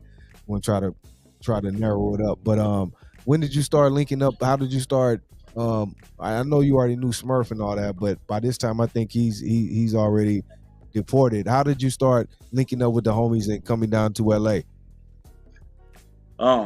So when I was in the pen, the homies were always telling me about Tweety, about Child. Child was in the system. Trouble was in the system. Troubles and Creeper were cellies at one point. Creepers from over here, we started linking up in the pen, Before that though, when we were in the streets, before we even got busted, Valgo and Smurf got a bunch of baby mamas down there. And, every now and then on the weekends, they'd be like, Smurf had a Suburban and a 96 Suburban, and a gang of homies would fit in it. And they'd be like, hey, fool, we're going to LA for like a week. You guys want to roll? And a bunch of homies would roll. I never went because my body was over here, right? And I didn't want to miss the action. Like in my mind, I'm thinking, hey, fool, all you guys are going down there. Like, who's going to be over here? Like I always felt like I needed to be that, on the front line. Like fuck the bitches, homie. I want to gangbang, So there was always a connection, And so when I paroled the last time, matter of fact, trip out on this, because these are like those pivotal moments, right? When as soon as I paroled, I touched bases with Tweety, Right. and Child, the homie Child, And, That's Child's sister right there in the comment. Go ahead, bro. Where at? She's there. That's Love Grace. I don't know if you've seen her in the comments, but that's Child's sister. All right, But go yeah. ahead. So, all right, yeah. The homie showing me right here. I'm gonna introduce you to the homie right here real quick because he's very important to where I'm at right now too. I want to talk about that, on the positive note, when we get to it. So I don't want to say too much because Tweety, as you know, he's in the feds right now. He got indicted. Right. But the very first conversation I had with him, I call him and he's like, "What's up, my boy? This and that. We're tapping. Comparing notes real quick." And Right. he kind of cussed me off, right? He cussed me off. He's like, "Look, homie, I want to talk to you, but I'm going through some shit right now." And I'm like, "What's going on, fool?" And you could tell he didn't want to explain it, but he's not just gonna brush me off. He's like, "Look, fool, some fools just ran in my house. They kidnapped my hyena, took my shit and my money." And I was like, "For real?" And he's like, "Yeah." I was like, "Hold up, fool. Let me make a phone call real quick." And all the way over here from Modesto, I made a phone call, and then Tweety calls me in an hour. He's like, "My hyena's back. The dope and money are they say they lost it.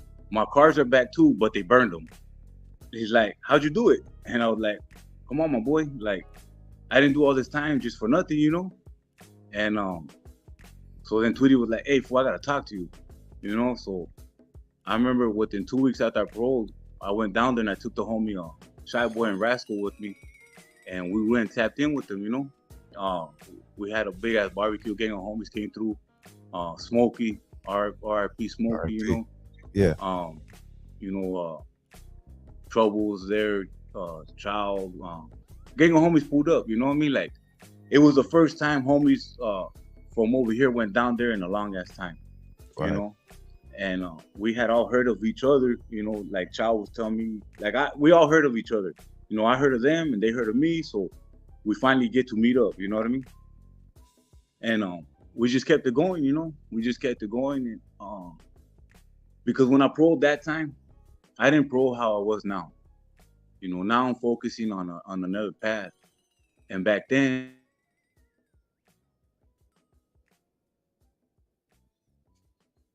Yeah, you broke up again, homie.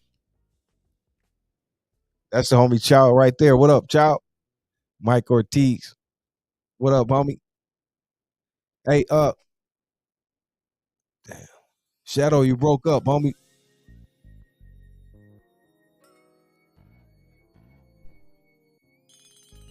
Ain't Hey. much love, Child. There he is. Can you hear me? Can you hear me? There we go. Hey. Okay, there we go. Hey, the homie Charles right there. He said, "What up?" Hey, You're breaking up again. you're gonna do that for, you know me. Okay. We're out in the cuts right here. Right. There it is. You come. You good.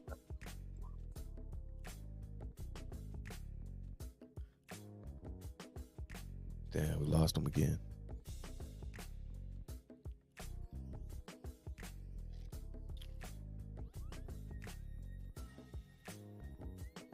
I can't hear you, bro.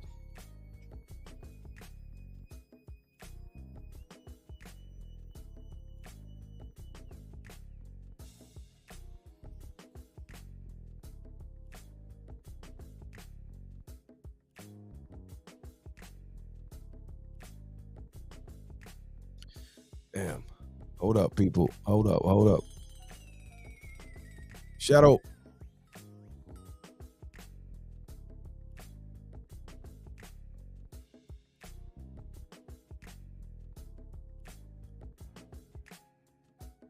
Yeah. We got to get my homeboy Child on here one day.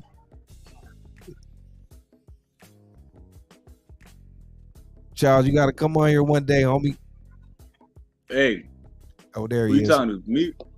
No, I was talking to Child. He's in the comments. Homie Child's in the comments. He said, "What's up?" Hey, what's up You hear with me? the homie? I see his comment.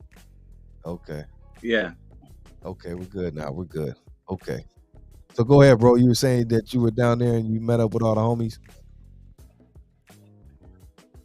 Yeah, we just kept it going, you know, like I was saying, I was on a different trip, you know, I was still gangbanging, I was still only more educated, more ingrained in the politics, you know.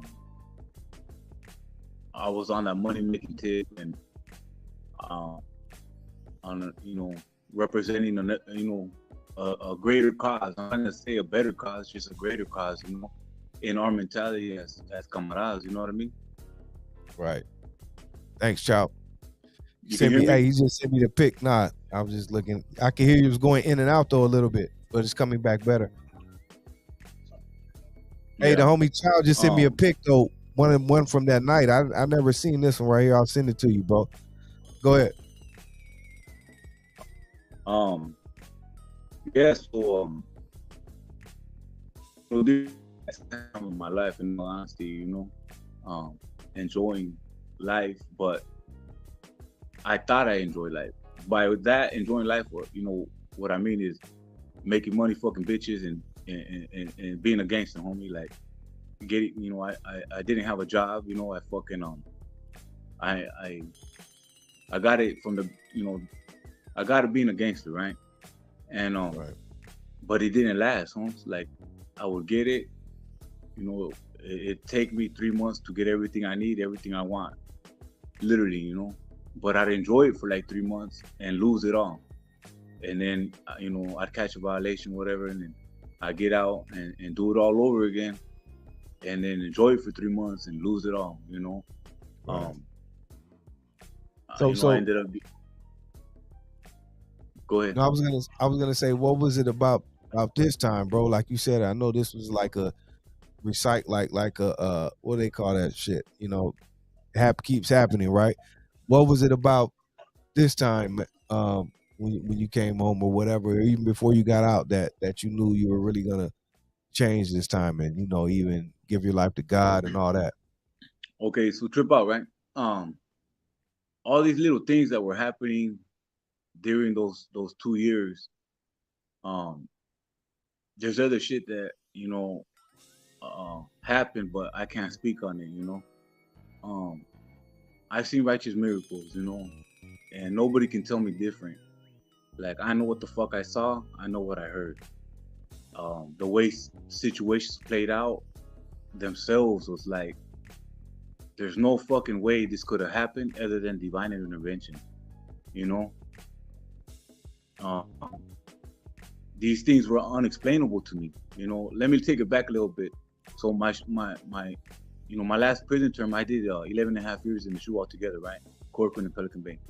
And I used to cuss God out during that time at least 10 to 15 times a day, you know, every day.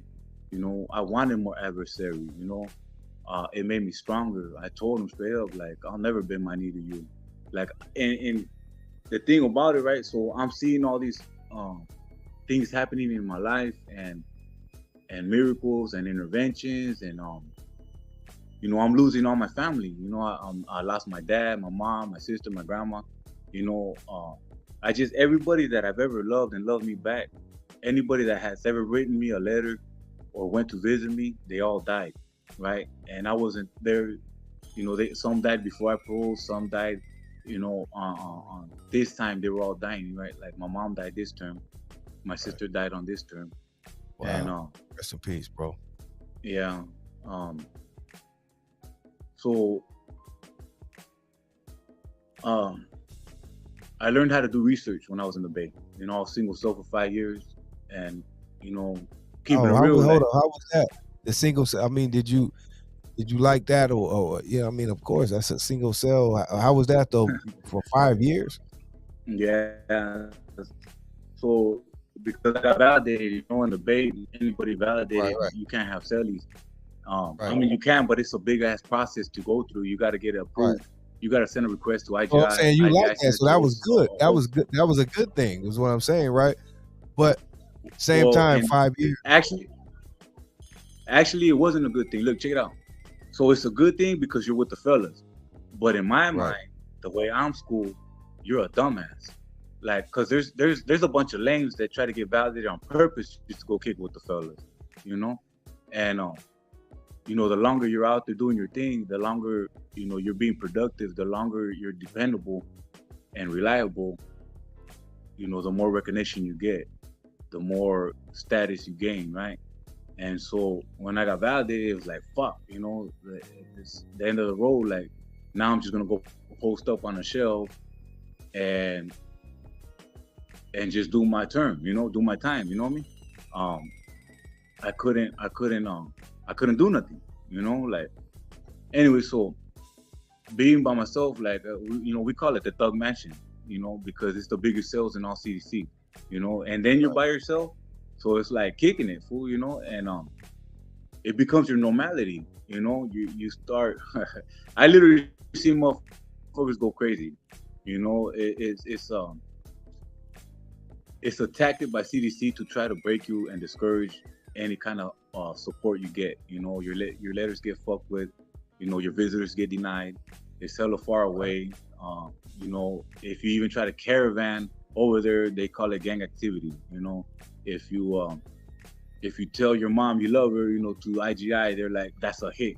You know, or in order to go attack somebody, you know, your mom's involved now, and they go raiding your mom's house. You know. My dad's house got, you know, they tried to raid my dad's house twice. It's just, you know, back then, like I said, you thrive on it. Like, you know, you gain strength by not breaking, you know. But you gotta have a strong mind, homie, because it will get the best of you. Like I said, I seen people cat out over it, you know, or they broke and locked it up, you know. And it's just Hey, Shadow, let me ask you this: how was it? Because this could make it extra hard, and that has to make you extra stronger. But how did you go through your time? Like, were you getting any support from outside? Did you have any family that helped you or visited you or anything, or was it none of that, or what? Well, you know, by then people start falling off, and the only one that will come visit me is my dad. I know, and he came all the way from New Mexico. Sometimes, you know, sometimes twice a year, sometimes just once.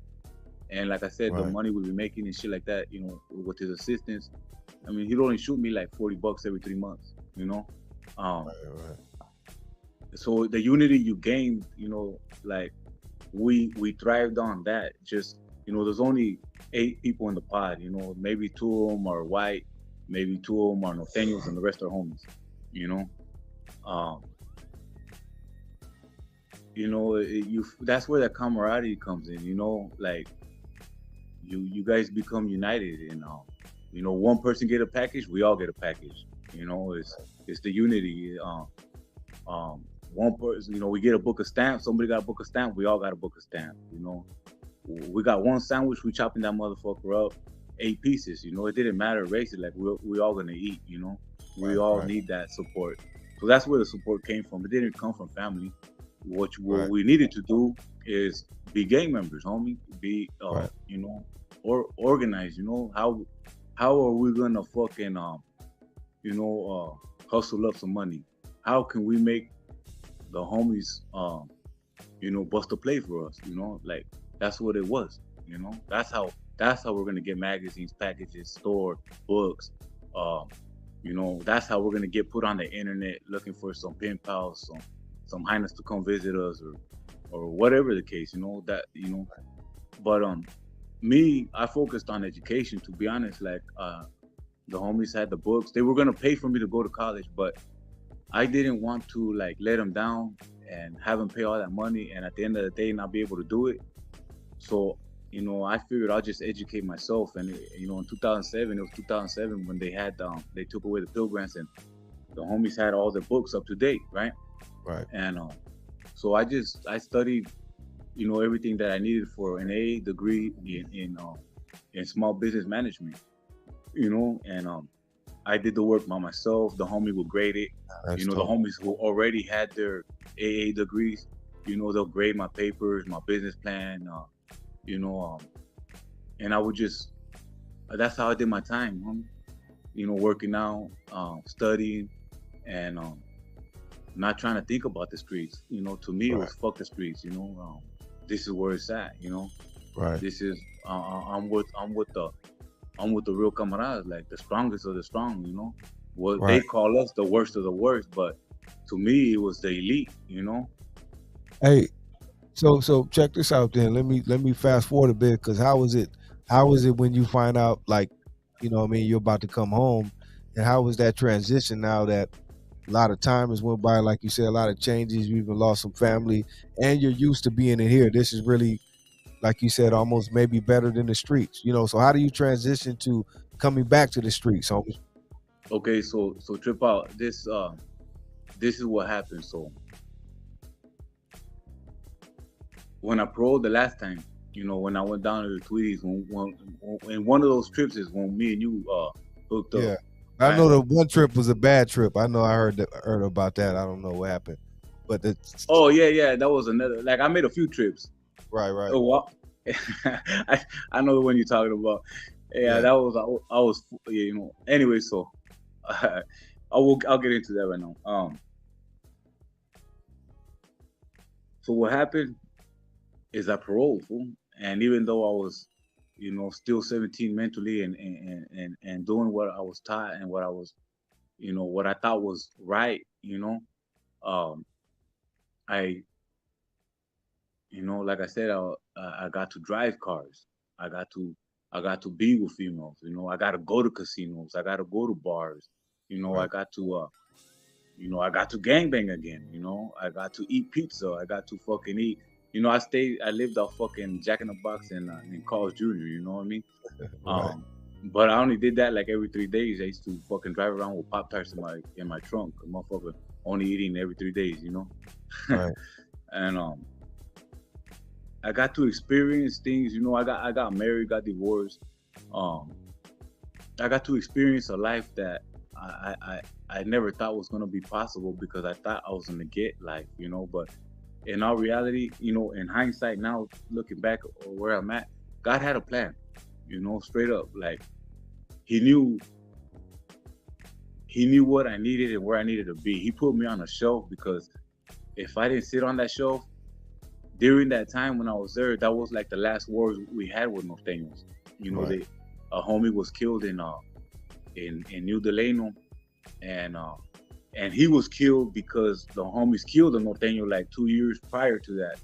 And it took them like 2 years to even retaliate. And once that happened, once they killed the homie, it was on site, you know, all the pintas, you know. And I missed that war because I was in the Bay. You know, I would be in yard and I'll hear all the gunshots going off on B yard. You know, I'll be in the shoe yard and I could hear the gunshots going off on B yard. The homies getting off on them, you know. And me being from up north, you know, I would have, you know, I'm just gonna keep it real. Fool. Like there is not one thing I haven't done in prison except murder somebody. Now I tried to murder somebody. You know, I've tried to murder a couple people. You know, one time the knife bent on me. Other times, you know, the motherfucker just survived.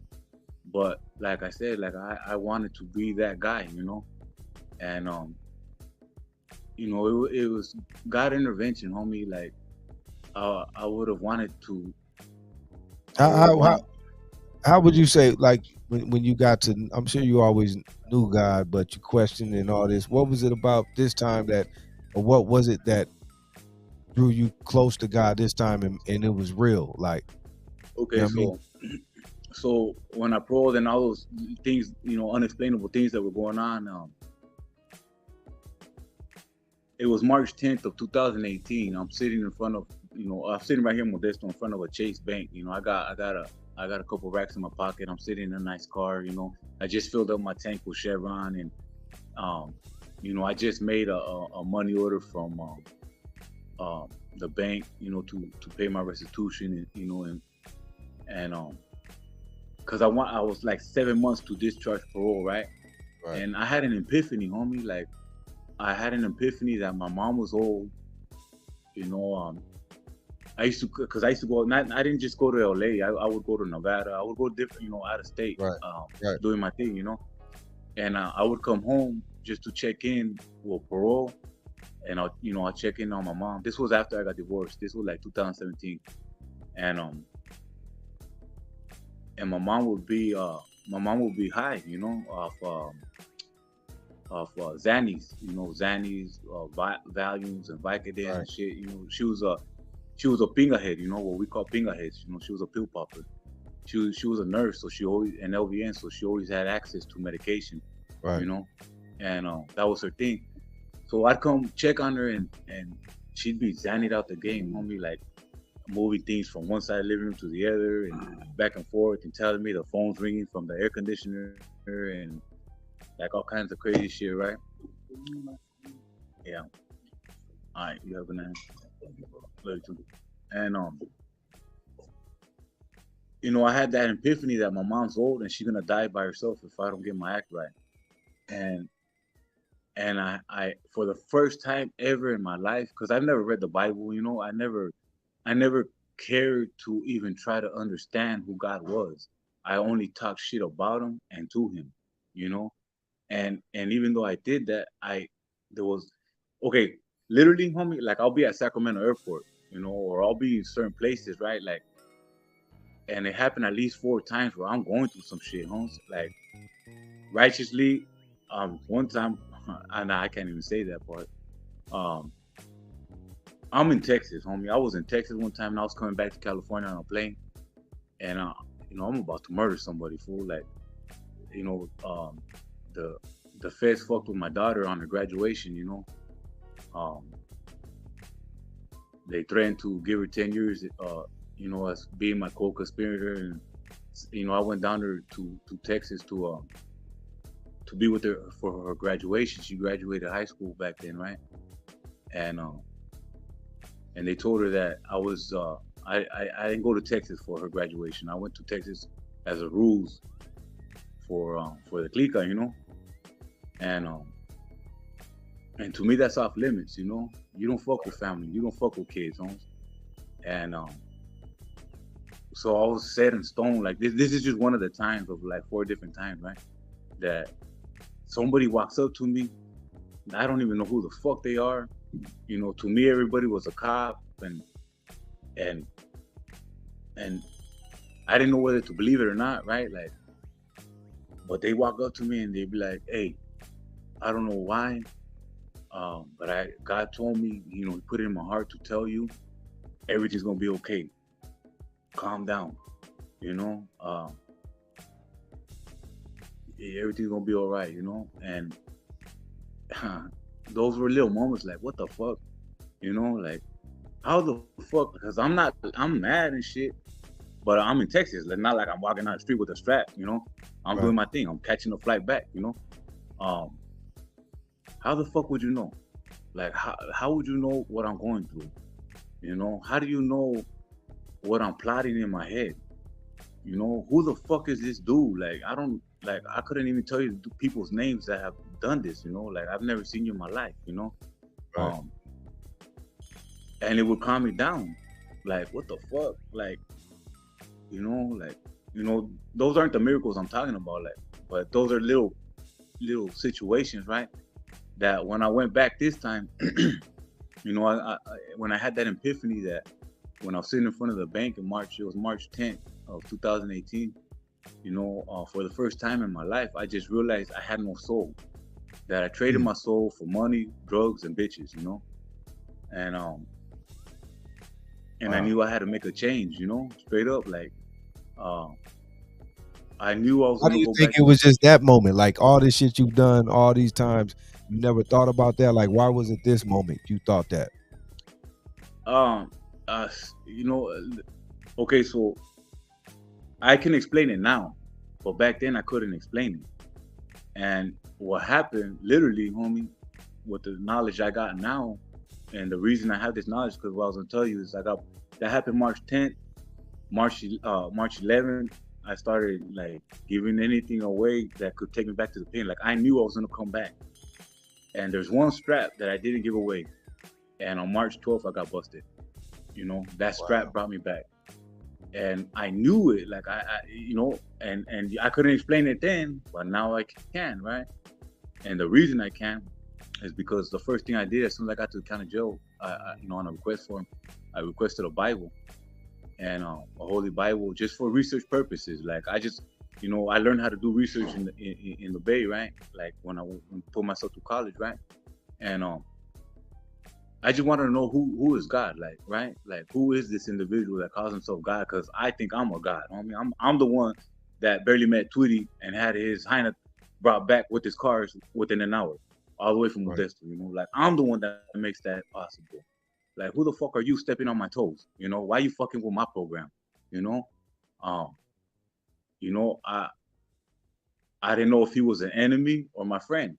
But wait, before that, when you before you never thought like even doing what you did, like stuff coming up, you never even thought about God, like say when you would do something or put in some work, like sorry God, or did you never think about God, or was it just like you didn't believe in God, or was it almost you were trying to be evil, like I'm against God, or like what was it? Because it seems Remember, like I was callous. I was callous, homie. Remember, I told you I was like 6 years old, going with my dad. The first licks that we did, and he gave me a 22 rifle and told me to shoot anybody that comes near the truck. I don't give a fuck if it's a bum, a dog. I don't give a fuck if it's a cop. You know, if you ain't my dad, you're getting dropped. You know, because that's how I was. That's how I was raised, homie. And I'm a man. You know, I'm gonna be a grown ass man at 6 years old. You know, I wanted my dad to be there for my first murder. You know, I wanted him to witness it. You know, it didn't happen. Like, not with him. You know, that's what it was. You know, like I didn't think about that shit. Like, I don't give a fuck. Like I said, if you ain't from the neighborhood, fuck you. right. You know, straight up. Like, you ain't my brother. You know, if you ain't a camarada, if you ain't a homie, like, right, you know, I don't got nothing for you, homie. You ain't got nothing for me. You know what I'm saying? Right. So, anyways, you know, at the same time that I ordered that Bible, I got it one of my cousins, my cousin Anthony, and I asked him to send me a Book of Mormon because my mom's side of my family is Mormon, my dad's side was Catholic, and then on top of that, like I've also read the Quran, you know, Buddhist books, you know, the Torah, but which is the first beginning of what the Bible is, the first 5 books, and you know, I've read all these books more than once, you know. The Bible, the Holy Bible, I read it every day still now. I'm about to read it finish it. I just started I just started on Matthew. That's what I was gonna ask you, what's your favorite book out of the Bible? What's your favorite Not for the reasons that everybody might think that it means for me, but there's a special reason why I like this book. Like I said, I see miracles, homie, and this book was pointed out to me. the Book of Job. Book of You know, Job. before I ever even read the Bible, before I ever even knew who Job was, something happened. You know, I don't got proof no more. My mom would have been the proof, you know, but she passed away. Something happened where that book was literally pointed out to me, you know, and so when I, you know, and I read it now and I could see why, you know, I see why it was brought to my attention, you know, and I didn't understand these things, you know, but like I said, it was God intervention on me, and you know, I read all these things, and so the only way I can explain, back to your question, the only way I can explain why I had this epiphany, why I thought of my soul, and why like I didn't think of these things before, God lifted the veils from my eyes and my ears, homie. Like He let me see the truth, and keeping it real. So check this out, you know, there's a lot of similarities, homie. We all got to go through the struggle, you know. We don't got to, we choose to, you know. But some people have to in order, you know, to understand and be able to help other people, you know. Like I also feel like Paul in the Bible, because you know I used to persecute Christians in the pen. You know, if you were Christian, you didn't have shit coming, fool. Like, not, you know, I can't say too much on that, why they didn't have coming or why, but hell nah, fool. I wouldn't give you phone time. You couldn't work out at our bars. You had to keep it pushing, and you had nothing coming. Hold up real quick. I gotta let this dog in before he keeps barking. Give me a second. Give me a second real quick. All right, homie. Nothing new on this. Mr. D Walls, what up? Big D, what up? What else out there? DD, I see.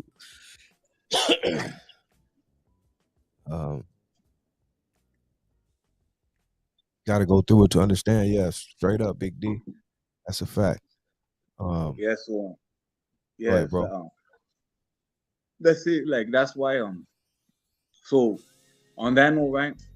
I ended up going back to the pen this time, and Righteous, what the up? whole time. No, I was speaking to the homie in the comments. Go ahead. When I went back this time, you know, the more I read, the more I studied the Bible for research purposes, the more I understood, with the more understanding and knowledge, the more faith, you know, and it's up, like I couldn't explain it, homie. Like you literally have to put in the work. You nurture, you know, it's you know, the Bible is food for the Holy Spirit inside of you. You know, like it says, man will not live off food alone, but by every word of God, right? Preach. We're starving inside, homie. We're starving inside. No matter how much money I got, no matter how many bitches I fuck, no matter how many houses I buy, no matter how many cars I got, no matter how much money I blow at the casino or at the bar, shut them down, you know, like no matter how much of this shit we do, we still feel empty, homie. You know, we're not happy.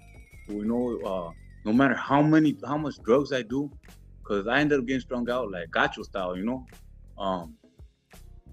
It's never enough, you know. We always want more, but we don't know what we're searching. We think these things are gonna make us happy or fill that void, or you know, it's never gonna do that, you know.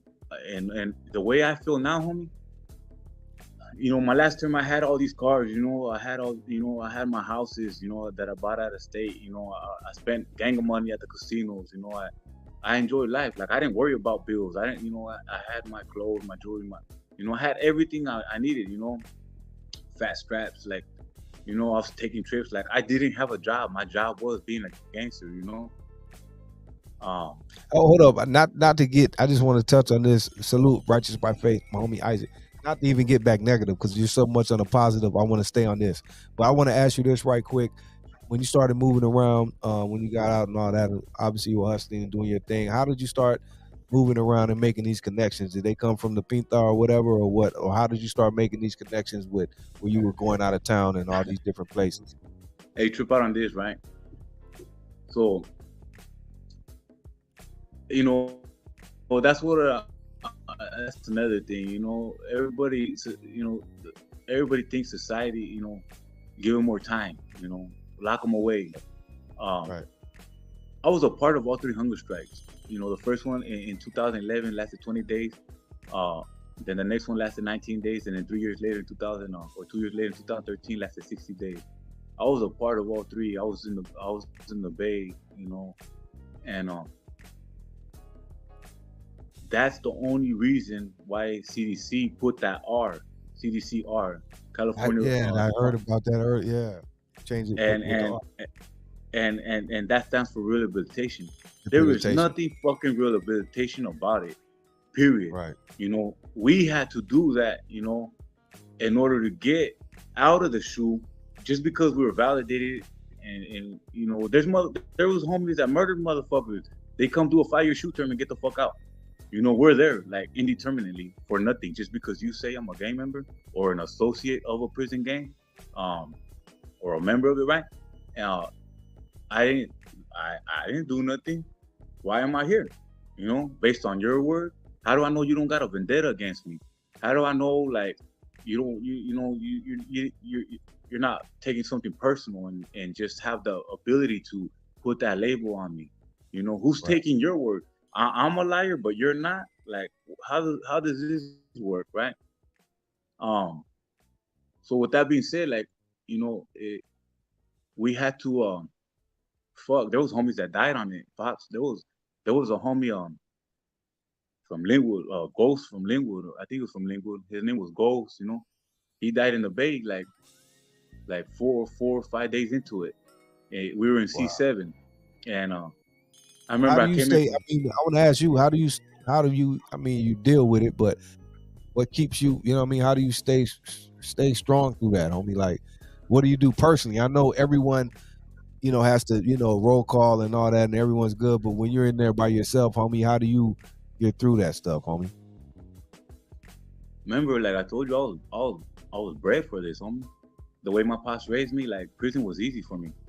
Plus, like, I'm representing the barrio, homie. Like, I'm representing the barrio. I wanted our neighborhood to be. But that hunger strike. Like, it is what it is, huh? It's mind over matter.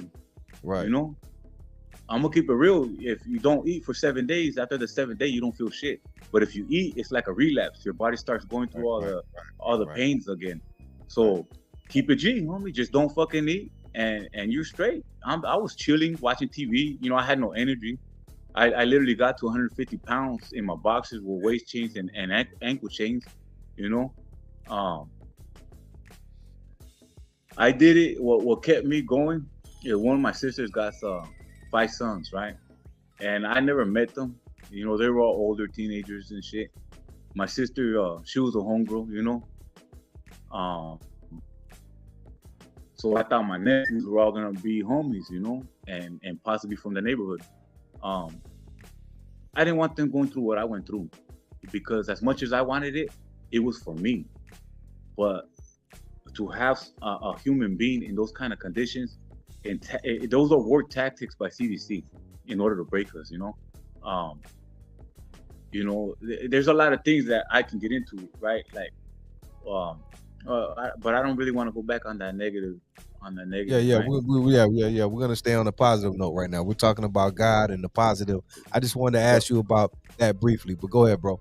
So what kept me going on that was I thought my nephews were gonna be homies, and any association, they will get validated too, just because I'm their uncle.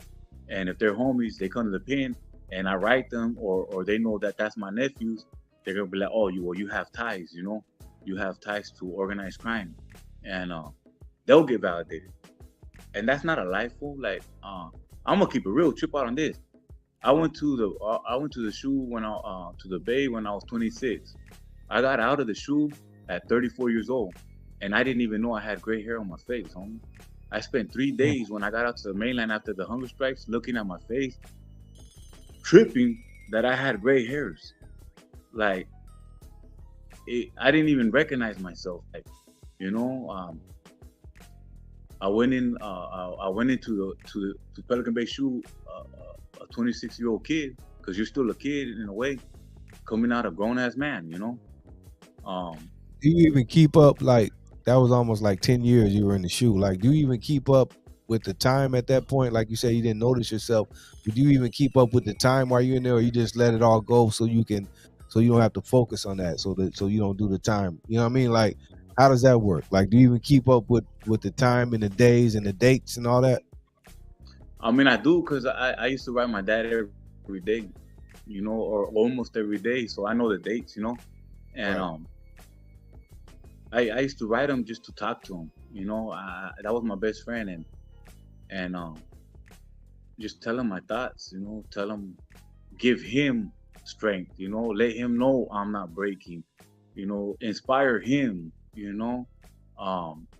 Plus we were doing our thing, and you know, we got to make this money, you know. And just as far as the time, fuck no, like, you know, I thought I was gonna die in prison, and um, you know, it was everyday normalities. Like, I studied all day, you know, because I don't know. I used to tattoo and shit, you know, before it. You know, when I first went to the pen, I couldn't get a pen or pencil because we're on lockdown. In order to get a pen, you got to go to school or go to store or get a package, get it signed by the yard sergeant, and just, you know, so I wasn't able to draw, and when I tried to get into it, it just frustrated me, you know. So I focused on education, you know. When I went to the pen, I literally did not know how to read and write. I could spell 5 things. That's it. I could spell shadow, Modesto, Brick City, and Sul 13. And I didn't even know how to spell 13 right. I just put a 3 CE, you know. Right. Wow. So I taught myself how to read and write English, Spanish. You know, I got my GED, and I studied small business management. You know, Yeah. I focused on myself, on bettering myself. You know, because knowledge is a weapon too. You know, you got to keep it Yes. sharp. You know, Yes, it's sir. a tool. You know, and you know what? Knowledge is a big weapon. Look, and knowledge is one of the biggest weapons, but it's even better when you mix what you already have. Like, if you're already strong on you know what I mean, but then you have this too, unstoppable, homie. Exactly. So I'm in the Bay, right? And I can't put my hands on nobody. You know, if I got a problem, how am I gonna eliminate it? I gotta be able to be vocal. I gotta be able to Right. be articulate. I gotta be able to express myself on paper. You know, I gotta know what the fuck I'm talking about, or people are gonna take me serious. Right. You know, a lot of it too. I'm gonna keep it real. A lot of the inspiration on that was my daughter was growing up, and I don't know. In my mind, you know, I used to think when she goes to college, because she used to talk about college, right? She used to write me back then. When she goes to college, I want to be able to interact with her. You know, I used to write her letters in Spanish, hoping she'll write me back, and you know, try to teach her Spanish. I went to college. You know, I studied that to gain an understanding on all the subjects. You know, so that whatever she wants to do, I could help her with her homework, or I can have something, a connection with her. Like, she was a big part of it, you know, because you know, being in there, everybody gives up on their kids. You know, everybody, it's easier to say you don't have kids, you know. And I was one of the ones that never gave up on her, but you know, it's the opposite. The kids that their parents don't want their parents, and the kids that their parents want, they don't want their parents, you know. Right. And yeah, that never happened. I never got to bond with her like that, you know. I still try to this day, but it's far in between, you know. But you know, back on this topic, on the positive shit, like, I'm gonna keep it real, homie. Like, you know, after I went back this time, and I didn't give up on God. I continued, you know, to focus on Him, and you know, shit would happen. Like, I'm not half stepping. I didn't hide behind the Bible, you know, straight up. Like, everybody knew I read the Bible, you know. Right. After so many years reading the Bible, I'm gonna keep it real, fool. Like, homies would have questions, and I'm not gonna give you my opinion. I'm gonna interpret the Bible with the Bible, homie. Like, it said, the Bible says. I don't say, You know, this is God inspired scripture, homie. These are God's words, you know.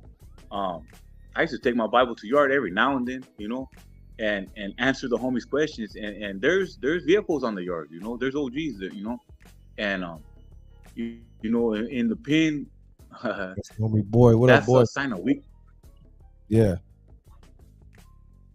What The happened? homie boys in the comment. Nah, the homie boys in the comment. That's the big homie right there. He's sending this. Oh boy, Yeah. that's hey. He got a cousin named Yeah. Harpo from 18th Street. I don't know if a boy has a cousin from 18. I don't know. I never heard that. Yeah, I ran into Harpo from 18 that said that's his primo. The boy got Okay. caught. The homie boy from the neighborhood that I'm talking about, he got caught like in '87 for a carjacking. That sounds like him. But I don't know. I can't Yeah. confirm that. I don't know. I don't want to say that. But that's my big homie though. Yeah, for sure. Yeah. Okay. Well, you know, I heard of him. You know, I haven't got to meet him, but that's, you know, I heard of all his homies. You know. Okay. Yeah. Anyway, He's day one. so I can't even. That's a picture of boy right there. No. Oh, is it? Oh yeah, that is him. That is him. Yeah. I didn't see that pic. Yeah. Anyway, so what are they saying? I forgot too. But we're talking about God, homie. Let's keep it positive. Yeah. I'm just trying to remember because I was leading up to something. You know, all these fucking drugs that I did before I went back to the pen, to, you know, burnt my fucking brain a little bit, homie. You know what I mean? Like I see the cause and effect a little bit. You know, fucking squirrels and shit. You know. Anyways, yeah. So yeah, I forgot where I was going. So like, what else you want to know? You know, where I'm at today with it, right? Yeah, let's go there. Oh, that's what I was telling you. I go to the yard with the Bible, homie. Like, you know, I'm not talking about every day, but you know, it's been times and the homies wouldn't tell me nothing, fool. Like, because of the reputation I had, you know, my prior history, you know, if you guard your reputation with your life, you can win battles with it, right? Without even fighting. And nobody dared to fucking tell me nothing. You know, just because I believe in God, homie, doesn't mean I'm not a fucking killer. You know, period. King David was the biggest killer of all of them. He was the biggest gangster. You know, God would tell him, you know, look at David and Goliath, right? Dropped him. And when David became king, homie, God would tell him, you know, go take this land, conquer it. You know, in there, I try to justify being a sureño, a camarada, with Romans 13. You know, you follow all authority on earth is anointed by God, right? And you follow it. You pay your taxes to Caesar, and you pay your taxes to God. You know, and you know, I feel, you know, I feel that that was my self-justification, because at the end of that chapter, it talks about with love, you know, and it talks about treating each other with love and this and that, and you know, there's no love there. You know, it's all hate and greed, and you know, might makes right. You know, I need that, I'm gonna take it. You know, I'm gonna look for an avenue to, you know, an avenue to politic on you, and make you give me that shit. You know, and just that scheming, homie. That's the reason why I had no soul. You know, that's the reason why things would always go bad. You know, and the fear of God entered my heart. The fear of God entered my heart, but at the same time, the love of God entered my heart. And even though, you know, I don't got shit. Like right now, I don't got much. You know, I got a car and I got a job and I barely got it. But I only got it, you know, through the people that God has put in my life. You in the union. Hold on. You're in the union now, though, homie. Yeah, and That's you know, big right there. That's big right there, homie. And you know, God, Boys in the you know, union. God has plans, homie. Like I said, you know, I don't want to get back into that negative shit, but like Paul, you know, God has plans, homie, and that's one of the things, you know. So, you know, real quick back to that, you know, people will come to church right? They'll have church on the yard. On Sundays, we always had afternoon yard, and so at 2 o'clock, they'll call people to church. And every now and then, of course, I want to be in the yard and shit. But because I wanted to glorify God, no matter what, the people will come to church and they look all scared and shit. Folsom, they got the hill, right? And they be coming in at the bottom of the hill. They got to walk up the hill to the chapel. And you could tell they're like intimidated across through the yard and shit. And ain't nobody Right. trying to go to church, fool. Everybody want to be out there, getting the paper, getting dope, the papel, right? The dope, and getting the shot for the day, or doing what they do, and I would go down there and shake their hand and just escort them to the chapel, straight up, and people would be looking at me like, what the fuck Shadow doing, you know? And I give them a look like, what, fool, say something, Right. And sometimes I go to church and sometimes I wouldn't, but I'll go make them feel welcome, whether they're men of God or not. They're representing God,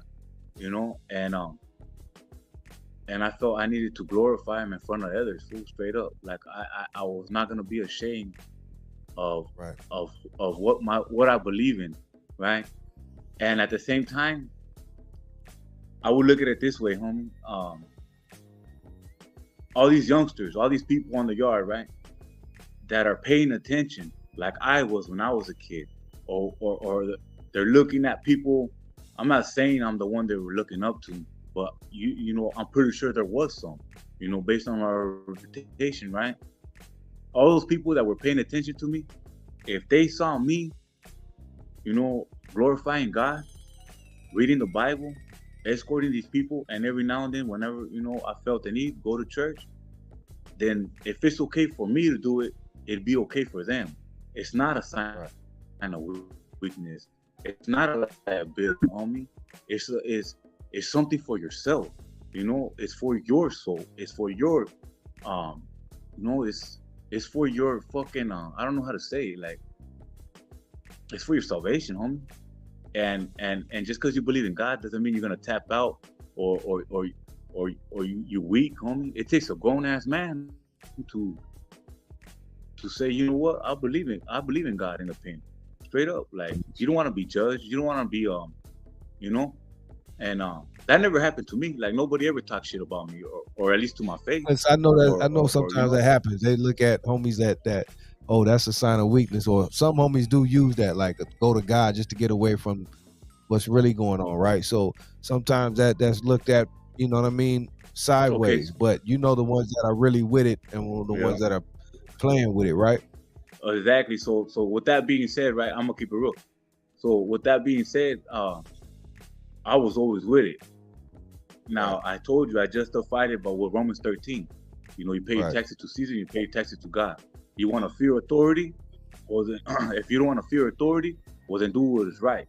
But if you do what is right, then he will give you praise. Like, that's literally what it says, right? So in my self-justification, if the homies were like, hey, we got to whack this fool, I'll raise my hand for it, and I'll pray on it. I'll raise my hand and I'll pray on it. Hey, God, if this is for you, let me handle it. Let me glorify you with honor like King David. Let me represent you and bring you honor. But if it's not from you, then have somebody else take care of it, right? And it never happened for me. But I would raise my hand. Like, I'm not hiding behind the Bible. I pray on it. Nobody knows I'm praying on it. God knows. But when I go to yard, I tell the homies, like, hey, I got this one. Hey, fool, like, let me get this one. And especially when my mom died, homie, like, my mom died in January 2020. I seen it on the news because I was right there in Folsom. Modesto, like an hour away from Sacramento, and we get the same news. And I seen a body was found in her apartment, and I was like, fuck, that's where my mom lives, And then, like, 3 days later, my prima Andrea, she called the prison and told me about it. And I was like, fuck, like, that was the last one I had, out of all the people. Right. And I remember I walked the track a little bit, like I was just gathering my thoughts, and a homie named Shanker from Otai, he see me like, what's up, Perito, and this and that, like, you all right? I'm like, fool, get away from me, homie. And I told him like 3 times, like, get the fuck away from me, you know? And no matter how hard I told him, he hugged me harder. Like he was trying to hug me, like, nah, homie, I'm not gonna let you go. No, you know? And so we just walked in silence like 3 laps. And after the third lap, I'm looking at the homies up on the hill and shit. And you know, I'm able to walk to that inner circle, you know, and speak my mind, right? And so I just told Shaker, hey, post up right here, you know, I'm gonna go talk to the fellas. And I went straight to him, and I remember that day I told him, hey, check this out. You know, the next one that comes up, I got it. And you know, suicide is a form of weakness. Like by you saying I'm gonna kill myself, that you're a liability in there, right? You're on your way out. And I literally told him, check this out, homie. I got the next one, and just so you know, I'm not stopping till Flocka kills me. Like you guys are gonna go on lockdown. And everybody just kind of looked at me, because that's like there's a conflict there. Okay, the homie just raised his hand to put in work, but he let us know that he's not gonna stop until he gets smoked. Like he's gonna keep stabbing this fool even if he's dead until the cop shoots him. And the cops had barely killed the homie Chucky from Tunerville. Chucky from Tunerville got killed in October of the year prior, so like 3 months prior. You know, there was a lot of murders right there in Folsom, and so the possibility was real, you know. And they didn't tell me nothing again. You know, if anything, they sympathized. They empathized with me. The homies just looked at me like, fuck, this fool, like, you know, maybe that's what it was. Like, I'm not fake about it, homie. I will speak my mind, you know, and I will say things that you're thinking just afraid of saying. Like, miss me if you never had thought of fucking suicide. You think you want to do life, homie? You think you're gonna do your whole fucking life sentence? Fuck that, homie. I'm gonna get high. One day I'm gonna overdose. Or me personally, I got, you know, I was slamming and I got Hep C on purpose, thinking to myself, fuck, you know, fuck life, fuck CDC. If I catch life in here, joke's on them, fool. I'm gonna party with the homies, but I'm gonna die of Hep C, you know? And you know, so all I'm doing is voicing what they thought, just afraid of doing themselves, you know?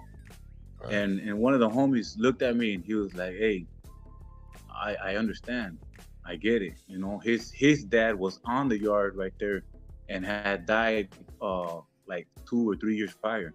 You know, his mom died in the streets, and he understood it. And you know, like they wouldn't let me do it. And that's because I got, hey pops, hey, you gonna real quick, right? Dispenser real quick. You know how to excuse me, for I gotta go take a leak. I'm gonna keep it real. I've been holding shit for a minute. We're gonna wrap it up in a minute. Go ahead, bro. All right. I know we're gonna wrap this up. I know, man. We probably need a part 2, man. My homie's story is that deep. You know what I mean?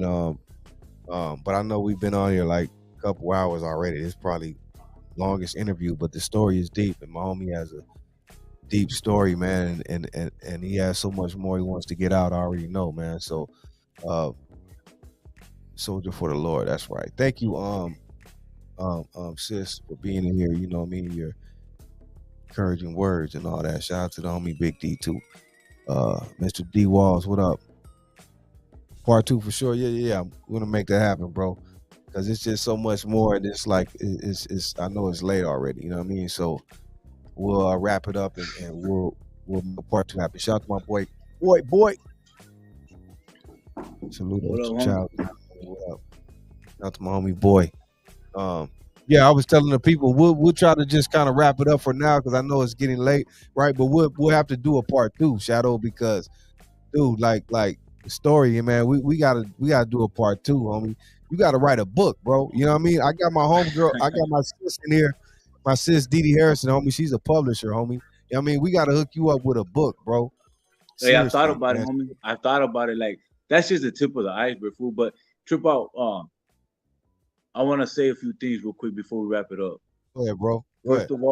First of all, you know, I like to thank God for my life the way it is today. You know, I like to thank you and appreciate you for giving me this time. I'm here to, you know, my desire is to do whatever God's will is, and let my will be His, and in whatever direction He takes me. And you gave me a platform right now to expose the reality. Like it's not fun, homie. It's not the 90s no more. We're not turned up. We're not gangbanging like that in there or out here. You know, it's about peace. You know, every 10 years there's a evolution. In there, Changes, right? yeah. Like it Everything changes, changes, right? yeah. And you know, I like to thank the people that have never given up on me, or even barely met me when I got out this time and gave me opportunities. I like to thank the people that were there from day one. If you give me a minute, I like to name a couple people. First of all, I know my mom, my dad, my sister, my grandma, my uncle, all that I talked about. They all passed away and they're all watching me, and it's sad that they are not here to see these changes, because all they wanted was their son, their brother, their nephew. They wish this would have happened a long time ago. And I like to apologize to them, on some real shit. I never had a real relationship other than with my dad, with none of them, because I was too caught up in my lifestyle, right? And I just never gave them the time, the homie Vago, I love you, fool. Child, Tweety, Smokey, RP, the little homie Blackie, RP. My brother Joker, he's he went through it with thick and thin. Him and his whole family, Melissa, the kids, Tino, Brian, and Nakaya, I love them all. My brother Jerry, Big Lazy from MMS, I love you, homie. God has been working through him. He's been very instrumental in my life today. He's the one that he's my mentor right now. Him and Lee. Lee has opened his heart, his home, to me without even knowing me. His wife Diane, my cousin Andrea,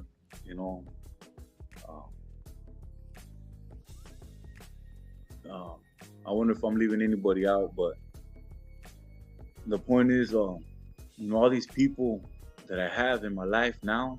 Oh, my brother Dylan, Big Dylan, homie. I never forgot you. I don't know if he's watching right now. That's my brother right there. All these people saw me go through it, like there was no hope, my last time I was out here, I was strung the fuck out, going, 100 on 0, right? Like, doing my thing, right? And, they never shut their doors to me. They never treated me different. They trusted me with the keys to their house. They trusted me around their kids. Like, to all the homies from the neighborhood over here, I'm Uncle Jesus to them.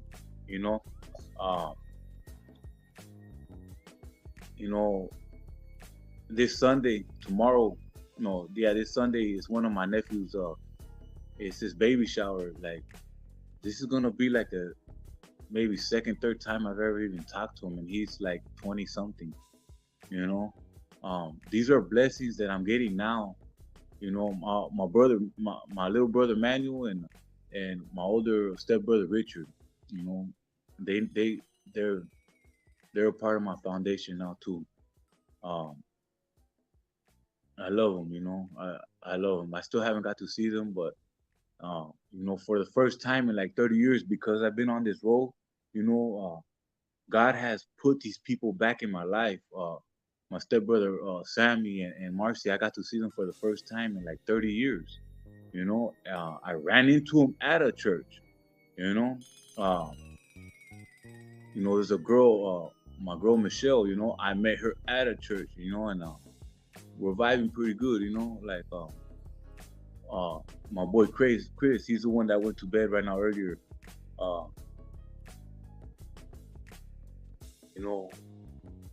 All these people I appreciate. Hey, matter of fact, you too, Pops. Hey, you remember the time you told me, put God first and everything will follow? Yeah. hey, homie, I didn't get it. In my mind back then, I was like, man, what the fuck is this fool talking about? You know, Right, what's up with right, the homie? Is he going right, weak on me or what? You know what I mean? right. And but it stuck in my head, homie, this whole last term. You know, I would say, hey, put God first, everything follows. Put God first, everything follows. And it's so true, homie. Like what, you know, Woody. I'm gonna have to give Woody a shout out, homie. The Yeah, OG homie Woody. You know, yeah. even Woody Shout this out to time Woody. he told me, you know, we all go through it.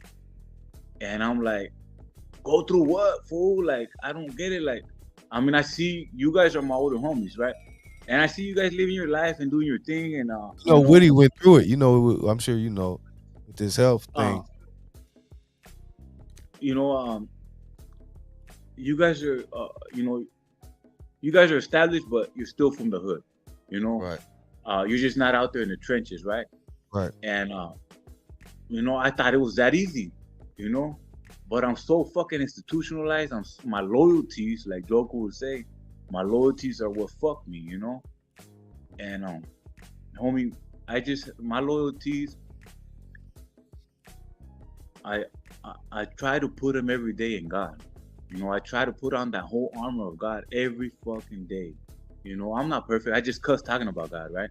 But it is what it is. You know, like You're not perfect. You're not perfect, but you know you're on the path, and He knows your heart. That's all that matters. and you know what? And I see him. I have to glorify him above anybody because I see the things he's doing in my life. He's giving me what I need, the people I need, the places I need to be at, and the things in my life when I'm ready, as I'm ready. He's not giving it to me all at once or you know, before I'm ready, because I'm just gonna fuck it off. You know, Right, I'm not there yet, but he's right. not. He is not That's withholding good you anything understand from that. me.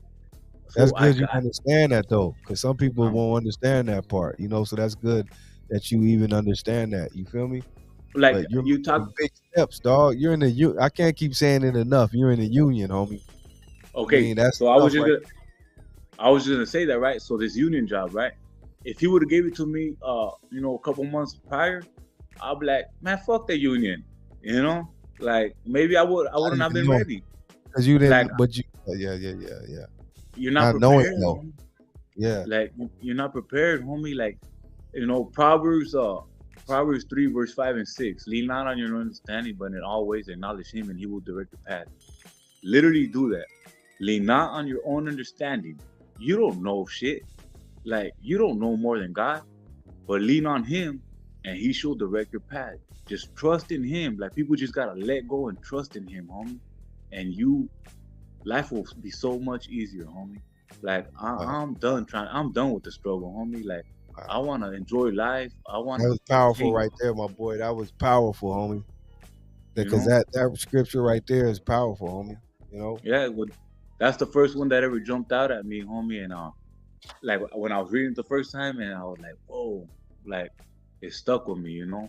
right? Psalms 107 too is very important to me. You know, when you get time, check that one out. That talks about all of us in the Which one struggle, right? again? Psalms 107. Yeah, Psalms 107. Okay. I love the Um, Book of Psalms too. A lot of great scriptures or quotes, you know, to live by. You know, so yeah, I can dig it. What do you think about one more thing, and we're gonna wrap it up for real this time. It's getting late, but what do you think about the Book of Revelations, homie, and how it kind of applies to what's going on right? okay, so check this out. On that note, right? Everything the Bible says is true. Like I believe it 100%. You know, to my heart. And you know, people right now, you know, I haven't been watching the news since I paroled. I paroled October of last year, right? I've barely been out here going on 6 months, and you know, I'm already aware of this war with China and all this bullshit. The money is gonna drop and this and that, and you know, diseases, coronavirus, AIDS, all that bullshit, right? You know, Right. Satan said when he fell from heaven that he will take as many souls with him, and God told him straight up, you will not take mine, those that belong to me, right? So if you have faith in God, He will not be able to corrupt you.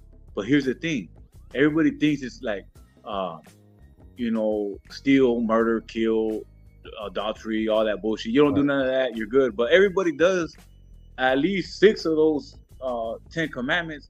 Just because you don't kill and only steal doesn't mean you're not gonna get punished like a killer.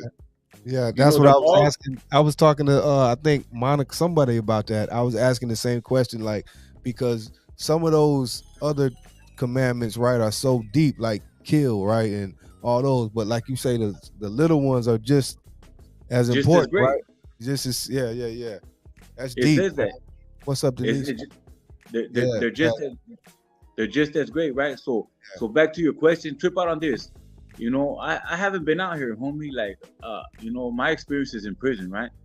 But this time that I've been out and I've been sober, because I haven't been, you know, I paroled on the 24th of October, and I went with the homie Rascal, you know, and drank and smoked weed because I didn't think there was a problem with that, right?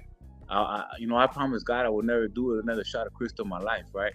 If He kept me alive long enough, only to redeem my soul.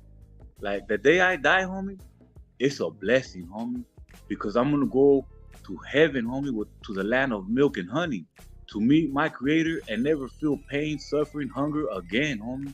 You know, just keep me alive to redeem my soul and take me, right? So you know, me being a scallywag, I said I'll never just do that, and I'll never do a shot of crystal. But I left out hot rolls, lines, heroin, coke, weed, and alcohol. You know what I mean? This is before I parole, right? Anyway, so the day I parole, I go with the homie Rascal and, you know, smoke weed and drink and shit. Then I come to this program I'm in. I'm in a 12-step program, right? That's as much I could say about it, right? And it's teaching me different, homie. It's teaching me. It's not just about drugs and alcohol, right? It's a whole nother way of life, homie. It's teaching me how to modify my behavior, my thoughts, and all that, right? Spencer, real quick, because I know you want to wrap it up. I'm tired as fuck too. Back to your question, I want to say this: the corruption part, Satan, revelation, all that, homie, it's a drug epidemic now. Yes. When you're, you know, because we're talking about drugs. When you're high, under the influence, do you think that anything righteous or holy is inside you or inside your soul? The blood, the life is through the blood, homie. You know, in the Bible it says, you know, that's why it says don't drink the blood. That is the life, right? Now, that's how Satan's corrupting damn near the whole fucking world. Yeah, it's bigger. You know, than just that. because Yeah. you're That's soulless, true. homie. Right. You're soulless, homie. You might have not killed. You might be adultering because you're high and fucking bitches or dudes or whatever you think is, right? But he's got you, homie. You know, he got you by the foot. He's gonna take your ass.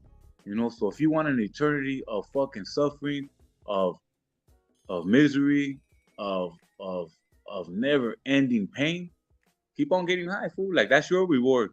It lasts what, like a couple hours, and then you gotta go get some more. You know what I mean? Like, fuck all that, homie. Like I said, I'm going to the milk and honey, fool. I'll see you losers later. You know?